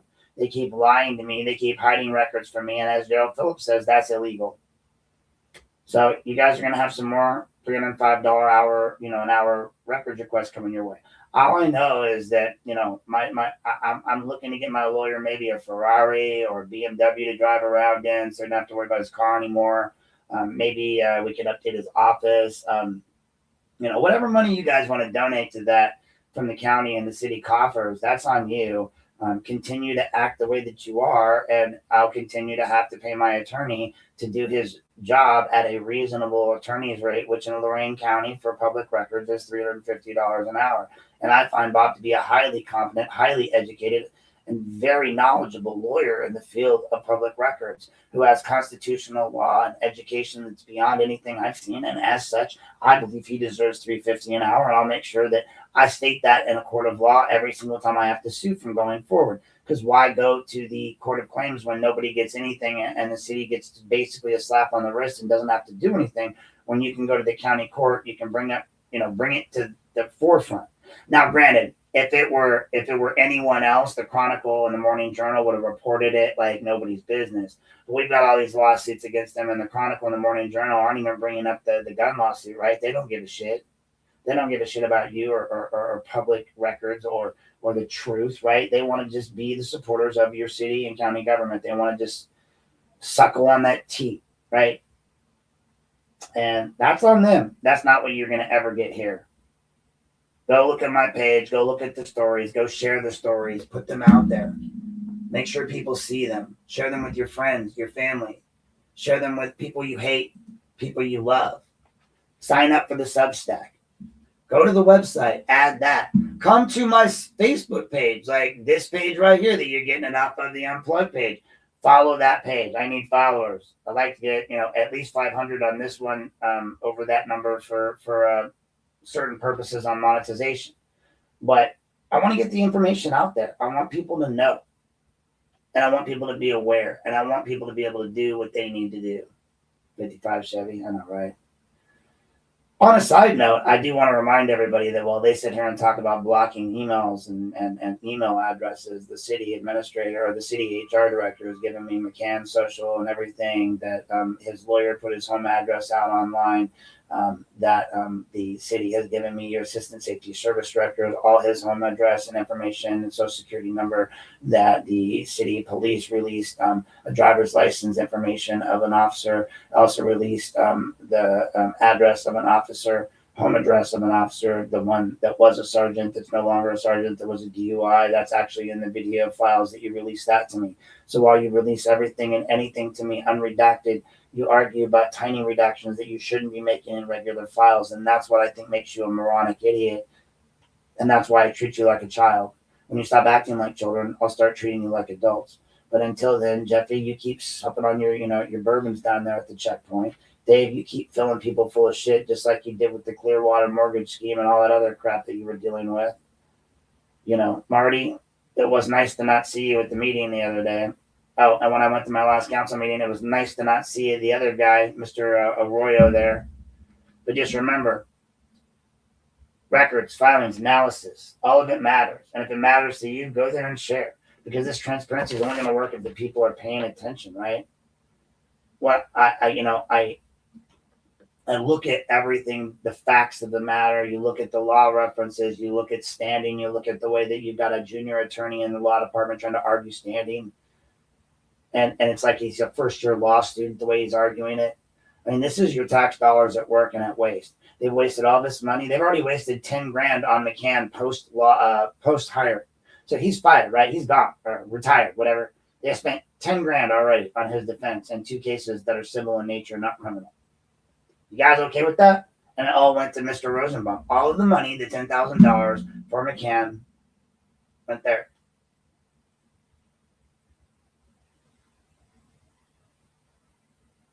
And you used to watch the TV show Ironsides. Sorry. I have zero feelings for that. Let's remind you of this. Oh, Figueroa, marrying your buddy Otero to a girl. Her destiny was to go to Kent State, but instead Otero gave her a whirl. She's got not one, but 2 little babies with Otero. She is a child bride of Lorain City Schools. And if you send your children there, Figueroa, beware. He might sell your daughter to someone like that man. He's wearing a suit that doesn't fit. He's got a girl that someone should have said, oh shit, that is a kid. Why are you doing what you're doing? I don't know, but I've been told Otero's girlfriend was a little not old. Yeah, she was a baby. I don't know what's with you guys. Like, you're okay with this. Like, but again, you guys are just now outlawing child marriages in Ohio. So good for you. Grocers. Like, you got a oh yeah, what about South Shore? What about all of that? What about the records requests I made on the South Shore stuff? What about all the ties between Bradley and all these people? What about ties between Bradley and Rosenbaum or Bradley and Giardini? What about Giardini? What about Giardini being on, podcasts and then turning around and trying to defend those people? What about Giardini being the guy at the elections boards for like 50 years? What about South Shore? South Shore. Look up South Shore. Look up what Dave Moore did and the mortgage schemes that he did. Start educating yourselves. Pull your heads out of the fucking dirt and the mud and the sand and actually listen to what's going on around you. You don't have to believe me. I could give 2 shits if you believe me. If you don't believe me, just like they said in, what was it, that movie, Talladega Nights. Like, if you don't chew Big Red, fuck you. Well, if you don't believe me, fuck you. I don't care. I give you real facts. I give you receipts. I come with the receipts. They're all over my pages. I have every document. I request them for a reason. They call me a pain in the ass. I'm a journalist. I'm a better journalist than any of the other journalists that you read in the Chronicle or the Journal, apparently, because I don't take lying bar discussions and report them to the police like Heather Chapin does. I don't report other lying bullshit like, Carissa Wytalk does. I don't put up one-sided articles like Dave O'Brien does. I don't try to sue local journalists, nonprofit agencies like the Chronicle does. You want to see where the Chronicle is? Well, their building's closed, their billboards are up, and all they're doing is advertising their digital site. And lo and behold, the last time I talked to anybody about digital sites and stuff, that looks a lot like a certain group of people out there that are doing this. You got Lorain Daly out there doing that. Oh, now the Chronicle wants to catch on because you realize people don't want to wait forever to get their news, and they don't want to read your non-bipartisan, one-sided government mouthpiece bullshit that you sell to all of us all the time. It's horseshit. I don't believe you guys. Julie over there at the Chronicle, just lets her people post whatever about whomever. They literally posted the name of a victim of a situation and me online in regards to McCann and declared his utter innocence without any factual facts whatsoever. Just did whatever the fuck they wanted, right? That's your Chronicle for you. I give you real facts. I give you references to the law. I give you open discussion. I let you discuss it on my page. But authority must be grounded in the law, the process, and the record. And until they start realizing that this is where we're at, before I go, we've been at this for quite a few. We're gonna be we're at 3 hours right now. I want to end, but I don't want to end on a anybody not feeling like anyone that's still here.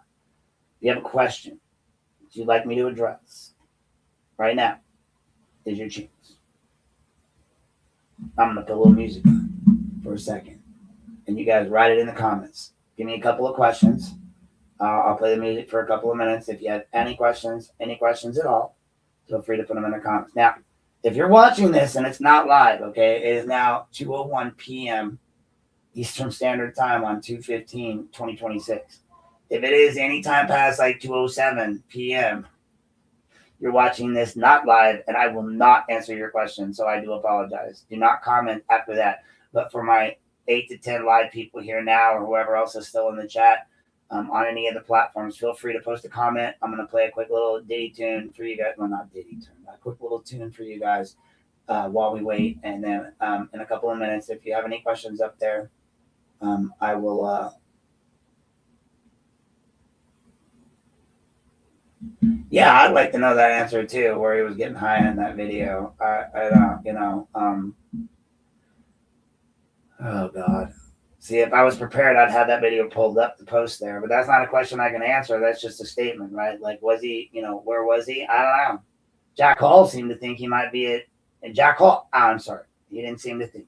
Jack Hall asked me in a text message if that was Aiden Fogel's house. So I don't know. You tell me. I have the text right here. Oh, what a tangled web we weave when first we practice to deceive. Don't deceive me, folks. I won't have a problem, right? Like, in the meantime, I'm going to put a little music on in my ear while I wait a few minutes for you guys to decide if you have any questions to ask. I'm going to put up an ad, and I'm going to let it. All right, I like that one. All right, we're going to ask that one when we come back. Give me a couple more, and we will address them all upon return.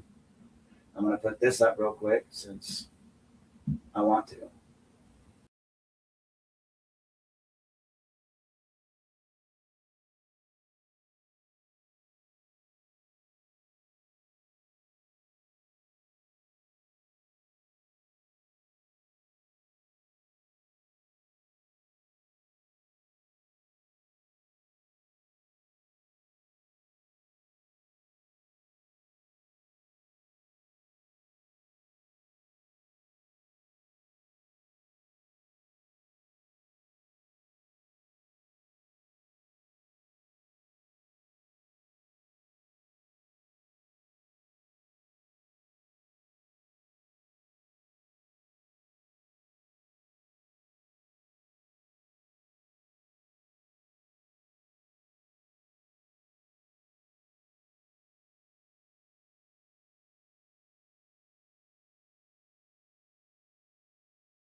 All right. Well, look, I put up a few answers to some of those questions in there.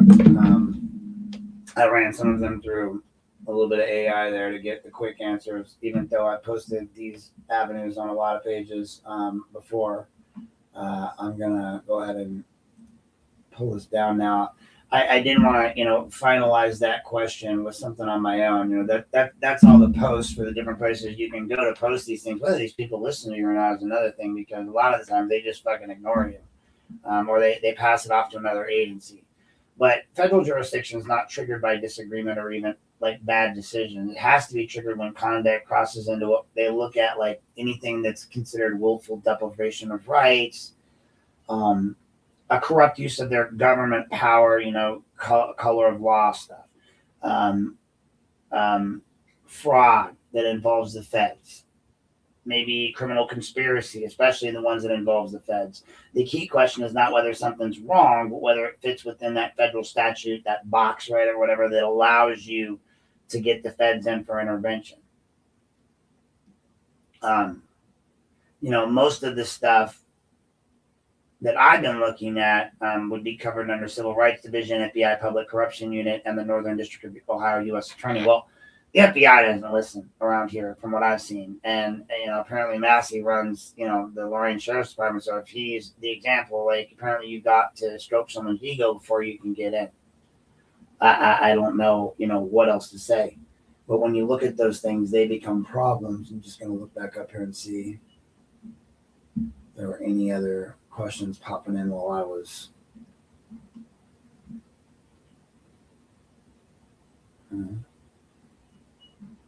All right, well, here we are. If you guys have anything else you'd like me to address, any current events, issues going on in Lorain that I can speak on before we cut off here, I will say I'm still working on the Mihawk issue. I'd like to see that move forward. I'm waiting on our court clerk, Ted Kalo, to give me back that information, which he's holding on to. I want answers on why. I just wrote a story on Brianna Dole not being sworn in ever, and why she is actually constitutionally considered a mandated employee, is supposed to be sworn in. And Lorain doesn't want to answer that. Why aren't we answering that? Like, why wouldn't we want her sworn in? And why is that such a big deal? Why can't you guys follow your own rules? Why did we revert back to letting her and Maggie go to the meetings for the Open Meetings Act or the Sunshine Law classes, even though clearly you have an entirely new staff of people that need that, and you're going to let Maggie take the class for them, and so or Brianna, both uncertified clerks who have never been sworn in, and therefore I don't understand. What's up with the county commissioners and their multiple hands and multiple pots? Why are they not paying the sheriff's bill? That sheriff's story went everywhere. It's still going everywhere. They're still reporting on it today about the repoed cars. Look like a bunch of jackasses. On top of which, just this one, just for you, Jack, I told you so. I told you. I warned you multiple times to your face, on the phone, in handshakes, in open and closed door meetings, like however you want to look at it. I warned you. You didn't listen. Not on me. Can't say I didn't warn you. I told you so. So when I look at the way these things are being handled, it bothers me. When I look at, like, let's say Nikki's been here the whole time. When she sent me so much stuff on her case, I've read some stories, they can't even follow it. How are all these juvenile court judges from Glass to Janik, people that are supposed to be respected, that are elected, not able to recuse themselves from cases that they're obviously intersected with other people within our government? How many times are we going to allow our government to cross boundaries and lines ethically that is legal? It's illegal. It's illegal. And yet we keep having it happen. Why were they involved in my termination? Why was Tim Weitzel terminating me for words? Literally, they wrote in the termination that I said I was an officer of the court was the problem they had, why they let me go.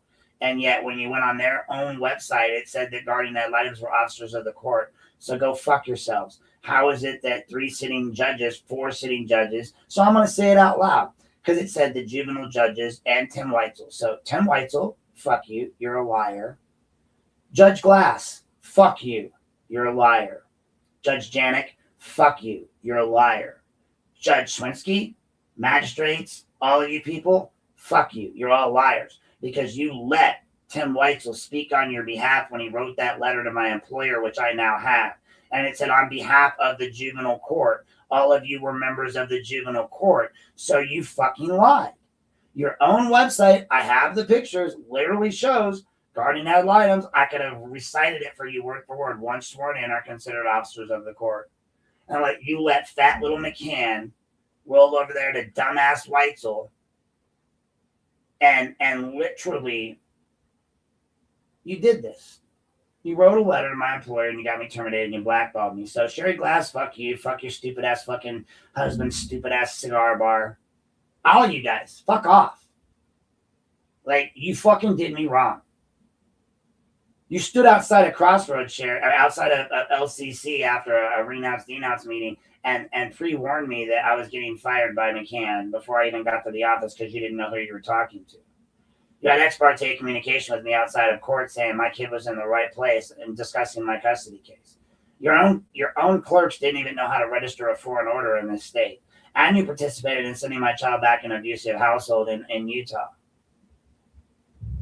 You saw well enough to send it to somebody else who ignored you after that, but you obviously saw there was a reason behind that.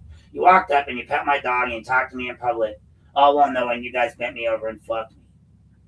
Jack Hall, you did the same thing. You walk up to me and talk to me at coffee with a cop, but you want to admit how badly you fucked me? I mean, I guess I don't really feel it because you got that little peeny weenie, but you know what? I don't know what to tell you, bro. Amber Kerner blocked me right after. You know, she was my big buddy and my supporter. But suddenly she's got a problem. She had no problem milking me for, you know, help on her social work papers and talking about that. But then the second, you know, I'm suddenly uninvited to the Black and Gold Ball and all these things. Suddenly I'm a problem, so we're going to block Aaron. We're not going to talk to Aaron anymore. We're just going to pretend like he never existed, like he wasn't the one that helped us through all of this shit. We're going to pretend he's no longer even an issue, right? Gotcha. You're going to sick your Nietzsche on me. You're going to lie to my face. You're going to tell me you're going to do things that you don't do. You're going to side with doing things that you shouldn't have done. You know, no matter what you want to say in your police reports, you found yourself innocent of. You literally have officers stating that they were told by Nietzsche that he had to see all documents before the prosecuting attorney. That's illegal. What are you guys doing? And Jeff Riddell, dude, you drunken piece of crap. You talk so much shit in emails, man. And then you get up there and you smile to our faces like, Republicans, really? Go fuck yourselves at this point if you're fucking too stupid to realize that we've elected fucking 3 morons for commissioners. Kristen Hill, like, you don't want to talk about what you didn't support in the last election at the Republican meeting, but you do want to talk about how we get more people to run. Well, we get more people to run by getting dinosaurs like you guys out of the way that understand to use digital platforms, social media, understand that, you know, whether people like it or not, AI is here to stay. We're going to have to start getting with the times, and we're going to start going out and contending with a lack of voters. You're going to have to go to the schools like the Democrats do. You're going to have to educate yourself and talk to people. Just be careful while you're at the schools, because I hear they like to marry off, you know, young kids to people. If you look a little young, they might try to marry off to a security guard. You know, honestly, the only good thing about losing all this money is that I feel like they say they're going to cut half the security and half the paras. Well, that's half the issues we've been having, right? We have paras that are coming in drinking that are ex-city council members. We got a couple of different, you know, claims. We have, you know, good employees who report stuff like Mr. Moose being shot down, and we have the actual schools have been told a couple of times to pay this guy, and they won't. But you guys want me to sit back and believe that you're doing the best for our kids? You know, as it stands, I've got so many parents in my inbox asking me how they go about recalling a school board member that I've got to do a whole story on that. So that's what you guys have stirred up in Lorain City. You guys all act like it's me, Aaron Knapp, coming at each one of you individually for things that I've witnessed or seen. Well, I got news for you. The stuff that I witnessed and saw with McCann was just minor. Most of what I've got has been background information received through these public records requests, which is why they fight me so hard on them, because once I have the facts, they can't beat anything. That being said, everything else that I report on is given to me by someone else. These stories are not driven by me. the county commissioners would give their white nut to find out who my source is at the county that keeps giving me all of the information, all the contracts, all the emails, everything, right? Because you guys are fucking up. Something fierce. And I'm news media. And I'm putting it out in a way that's honest. I'm talking about it. I'm asking questions. I'm not bullshitting you. I'm not going online and talking crap about you. I'm not pulling a Lorain Ritchie. I'm being honest and upfront, and I'm letting you guys know exactly what I know and exactly how I know it and exactly what's on the table, and I'm reporting on it as news media should, and I'm allowing for both sides to comment, and believe me, they do. So, guys, that brings us to the 3 hour and 18-minute mark. So, if there's no more questions, you know, I feel like this is a good place to stop. I've given you a nice long vision of what's going on. Please go to the websites, check them out. Go read my stories. Check out Catherine Kennedy. She's been writing a lot of stories on the county and the commissioners and their salaries. Go look into these things on Oddville and all these other people. If you read through my stories and the links that I've given you, you're going to find everything. People go, oh, explain this, explain that. Well, I do, and I have, and I will. But why not just go read? Go educate yourself. Go get the documentation that's in the files. Read and make your own decisions. Make up your own mind. Decide if it's right or wrong. Don't just believe people passing out, petitions, or people hammering you with information, or people like me with news media sites. That's what got us into this mess. Don't just trust me. Trust you. But in order to trust you, you have to educate you. So start educating yourself. Start reading things. Read my stuff. Read other stuff. Read other people's stuff. Spend less time on TV and more time reading about what your government's doing with your tax dollars. Spend more time understanding how they're little by little just taking away the rights of average citizens. You can say what you want. Again, one day I'm going to pack up and move. I'm going to be gone. 0 fucks given. My daughter might still be here, though. I'd like to leave her something that's worthwhile. But right now, what I see is a dilapidated slum where people are just milking the citizens dry. And, say what you want about that, but I don't like it. So enjoy your guys' President's Day weekend. Thanks for tuning in here for this extra long, 3 hour and 20 minutes. I act like it's extra long. Almost every one of my podcasts is this long. All of my stories are this long. My long feed is 7-8 minutes long. I just want to make sure I covered the one request on the county commissioners, like the broad view of what's going on, to a full. I want to come to close on this. You need to look at your commissioners and look at who they're friends with. Look at my stories.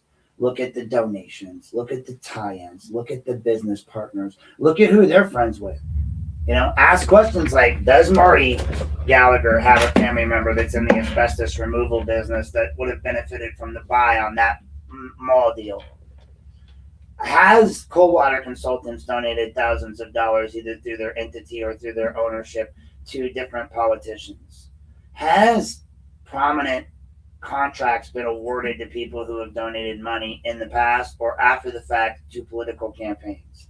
Have those monies been circulated amongst other political campaigns? Have those money been shared between Democrats and Republicans? Has there been instances where Republicans have donated to a Democrat like Petticourt or vice versa? Go look it up. Go pull the information. You don't even have to do the records request because I've done it all for you. All of this stuff is online now. I put it all out there for you. That's all you have to do is go read it. Educate yourself. You all want to claim to be wise and understanding on things, and you all want to question me about why I do what I do. Well, do me a favor. Before you come to a battle of wits, come armed. Educate yourself. Because from what I've seen, most of you are not coming armed to these arguments. You're coming emotional. I understand. Doesn't mean you're ignorant, stupid, unwise. Doesn't mean you have a low IQ. It doesn't mean you're a moron or an idiot. All it means is you have failed to do the most basic thing a citizen must do, to be a responsible citizen, to educate yourself on the matters, to vote when required, and to make your voice be heard. That's it. There's something to be said about, Starship Troopers and the idea that citizenship is earned and not granted. The right to vote should be earned and not granted. Sometimes I think. You know, you want to talk about immigrants. Well, the reason why immigrants don't like illegal immigrants is because immigrants had to educate their asses on everything American. Immigrants who've gone through the green card process to become citizens are some of the most American people you'll ever fucking meet in the world. An African who became an American, a Somali who became an American, a British citizen, maybe even, I mean, maybe not them because they speak English, but the ones that don't speak English that became citizens of these United States of America, in my opinion, are some of the most knowledgeable people about our government. They know everything we were taught in civics, but they know it as adults. And they remember it. They can cite, the preamble of the Constitution. They understand the Declaration of Independence. They know what the First, 14th, the Fifth Amendment is. They understand how to argue and exercise their rights. So when they see people who can't do otherwise, who come here and just shit on that, yeah, they get a little mad. Honestly, I'm not sure why they're not a little more mad at the everyday citizen who doesn't understand that either. I leave you with that final thought, folks, is that as an everyday citizen, it's your duty to be constitutionally educated, sound citizens. If you're voting for these people that are making these decisions, and these people are voting for decisions, what gives any of them that qualification? Everyone in college knows you don't go to a poli-sci major if you want advice. You go to a poli-sci major if you want a good party.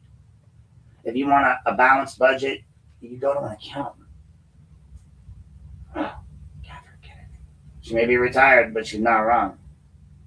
If you want to know the knowledge, you go to people who've done the research. Not people who just take what the county and the city gives them as face value, like the Chronicle, like the Morning Journal.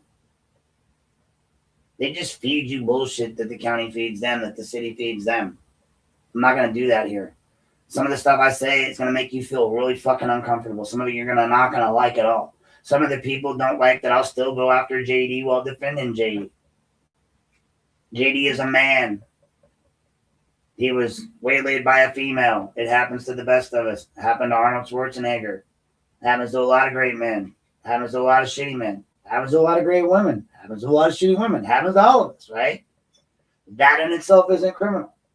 If I'm going to place more effect on anyone, would I place the effect on the person that was begging someone in authority to help him? Or would I be more mad at the people in authority who helped him? So the commissioners can be mad as hell as all they want.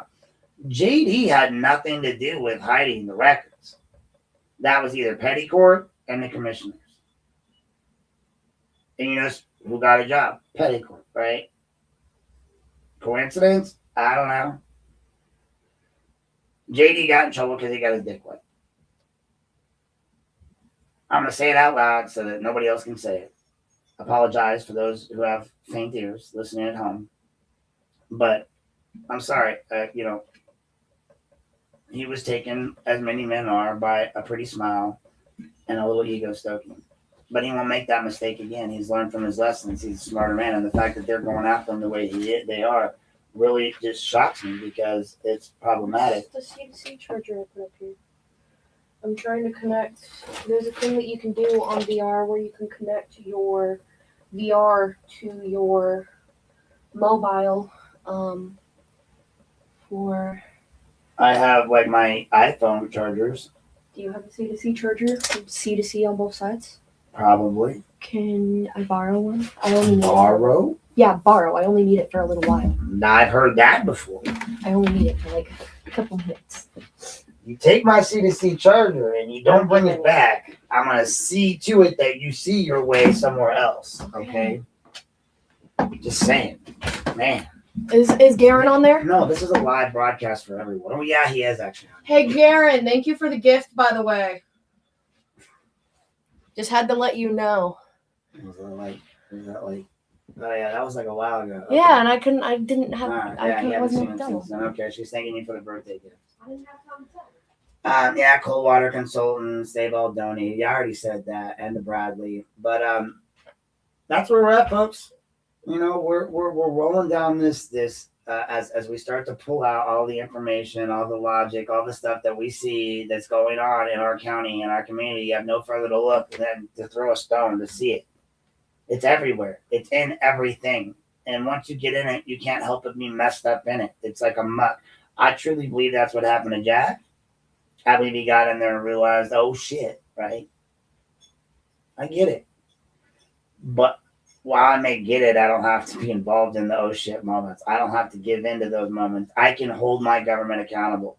And when people would say, why can you hold a man to being accountable as a man, not hold yourself or whatever, I do hold myself accountable for being who I am and what I do. And I recognize that it's all of our responsibilities to hold ourselves responsible for our own actions and responsibilities. And it's about time some of these people admitted that they've been lying and that they need to be honest. It's about time that I got some apologies from the juvenile court. I know you guys said you don't do that, but go fuck yourself. You also don't break the law, right? But yet you did. So maybe it's a time of new horizons, right? Instead of saying, no, we don't do that, you say, yes, Mr. Knapp, we're fucking sorry that we changed an entire fucking website for you. And if you don't do that, then I will say this again. Fuck you, Judge Janik. Fuck you, Judge fucking Glass. Fuck you, Judge Swinsky. Fuck all of you in the juvenile court if you won't do that because you fucking lied. I have the website. You modified your fucking website to fit your narrative. That's fucking lying. And you still let Weitzel work there. And I do have a lawsuit against you, too, because Weitzel's mentioned in that federal lawsuit, which, by the way, I'll be getting back on that soon and getting that squared away because that's a good $6 million in my pocket since the city didn't want to settle it. I left it out there hoping the city and the county would get together with their insurance companies and settle this out of court. But apparently they don't want to. They'd rather pay more money and $5,000 than the $5,000 they've already paid Rosenbaum to defend this. So we're going to go to court. So I'll be filing paperwork later and a 27 motion in order to get all of my information out there and get that rolling. We're going to send in mail in a copy of my motion for ability to appear on or file digitally as a pro se litigant. And we'll get this rolling, and I'll get done kicking the shit out of all the city lawyers and Rosenbaum too. Just remember that, like Rosenbaum wants to talk shit. He's a fucking lawyer against me in a civil case. That but yet he's gonna try to also represent in other stuff. Like, dude, you're so tangled up and like. Your entanglements with this county and this city are more entangled than the nerves in your back that keep your ass from walking. That's all I got to say about that. And the fact that you named your kid Aaron and another guy named Aaron is attacking you. The reason why they didn't go after Aaron is because he lobotomized himself. Like it's a little hard to freaking charge the guy criminally. Even though there's audio of him going, you did it on purpose, and then he shot himself in the temple, and then now he's lobotomized, pushing this guy around for the rest of his life. His entanglements are so bad, so horrible with this county, with this city. The fact that he walks around here like a big dick in a locker room is beyond me. Like, dude, why are you guys so bothered by him? Just unplug his chair. The fuck. I'm sick and tired. I got disabilities and I get questioned for them. This motherfucker gets to roll around like a big dick in a locker room and act like his shit don't stink, and it does. He put Amber Smith's mom in jail for nothing. Then he tried to represent those people and made money off of it. And now he's trying to make money. He just made money off the county's woes, and he made money off JD's indiscretion, and he made money off the county commissioner and Dan Petticourt's violation of the law by trying to cover it up. Jay didn't try to cover it up. He tried to get them. I mean, he has, but he didn't have the authority to do that. Only the commissioners do. Only the commissioners hold the purse strings. You guys got to remember that. Just like in the situation with Hall, only the commissioners control the purse strings. So in the grand scheme of things, it always falls back on the purse strings. That's the commissioners. Do your due diligence, folks. Take a look at things. Make sure you see things through clear eyes. Make sure you understand that living and experiencing freedom is definitely not easy. It's not something that's going to come to you gifted. You have to fight for every right that you own and earn. You must video at all times. I now have 2 body cams because I don't trust these people in this town. The fact that they put this shit online live every day, but my video and county commissioners got 3,000 views. That tells you that these people don't even trust them enough to watch them on their own servers. So be aware. Be positive. Be present. And again, I don't care if you agree with me or not about things. You don't have to. But at least stand up and allow your voice to be heard. Vote. Register to vote. Lorain County, Lorain City. Here's the thing. Most of you are a bunch of little bitches. Yeah, I said it. Those of you that are registered to vote, good job. Way to be good citizens. If you're not registered to vote and you're not voting against these people, but you're still talking shit about them online, then you're kind of being a little bitch. Just going to say it. Not trying to be mean, but you guys got to vote. We need to get that number up. That number needs to be way higher than it is. It should be 100% voting, right? Maybe 98, right? A few people get sick, somebody dies, but why would you not vote? You get the day off or you get time off to vote no matter what. You can go vote. It takes nothing. It takes nothing out of your day other than to just go over and do one little thing. You'll go buy a pack of cigarettes. You'll go buy a drink. You'll go out of your way to fucking grump at somebody. You'll go out of your way to be mad at somebody. But you can't be bothered to vote. And if you can't be bothered to vote, then you don't really matter. They don't know who you voted for, right? But they know if you vote. All you were surprised when everyone, we're talking about addresses. I can get all the addresses. I can get, if a cop's registered to vote, it won't say cop next to it, but I'm going to get the cop's address.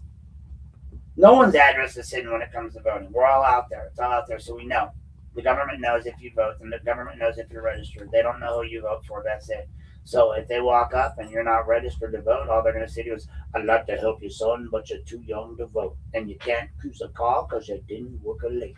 Anyway, thanks for tuning in today, guys. That's been 3 hours and 34 minutes of long-form podcasting here. Thank you for tuning in. I thank you guys for your questions, for staying and listening. Please make sure you check out those city council meetings. We got one of those tomorrow. Check it out. Third Monday of the month, I guess it is. Or something's going on, maybe some sort of a meeting. I don't know if it's the city council or general. Is it the third Monday? It's the 15th, 16th. No, that's 2 weeks. First Monday would have been, I don't know. Whatever. In the grand scheme, it doesn't matter, folks. Just make sure you're attending these meetings. Go down and check out your county commissioners' meetings. Go down and check out, your government process. Be involved. Understand who you're voting for and what you're voting for and what their ties are and know what their connections are and know what their conflicts are. And again, if you feel like some of these things bothers you, contact some of these agencies that I posted in this chat. Let your local government agents know.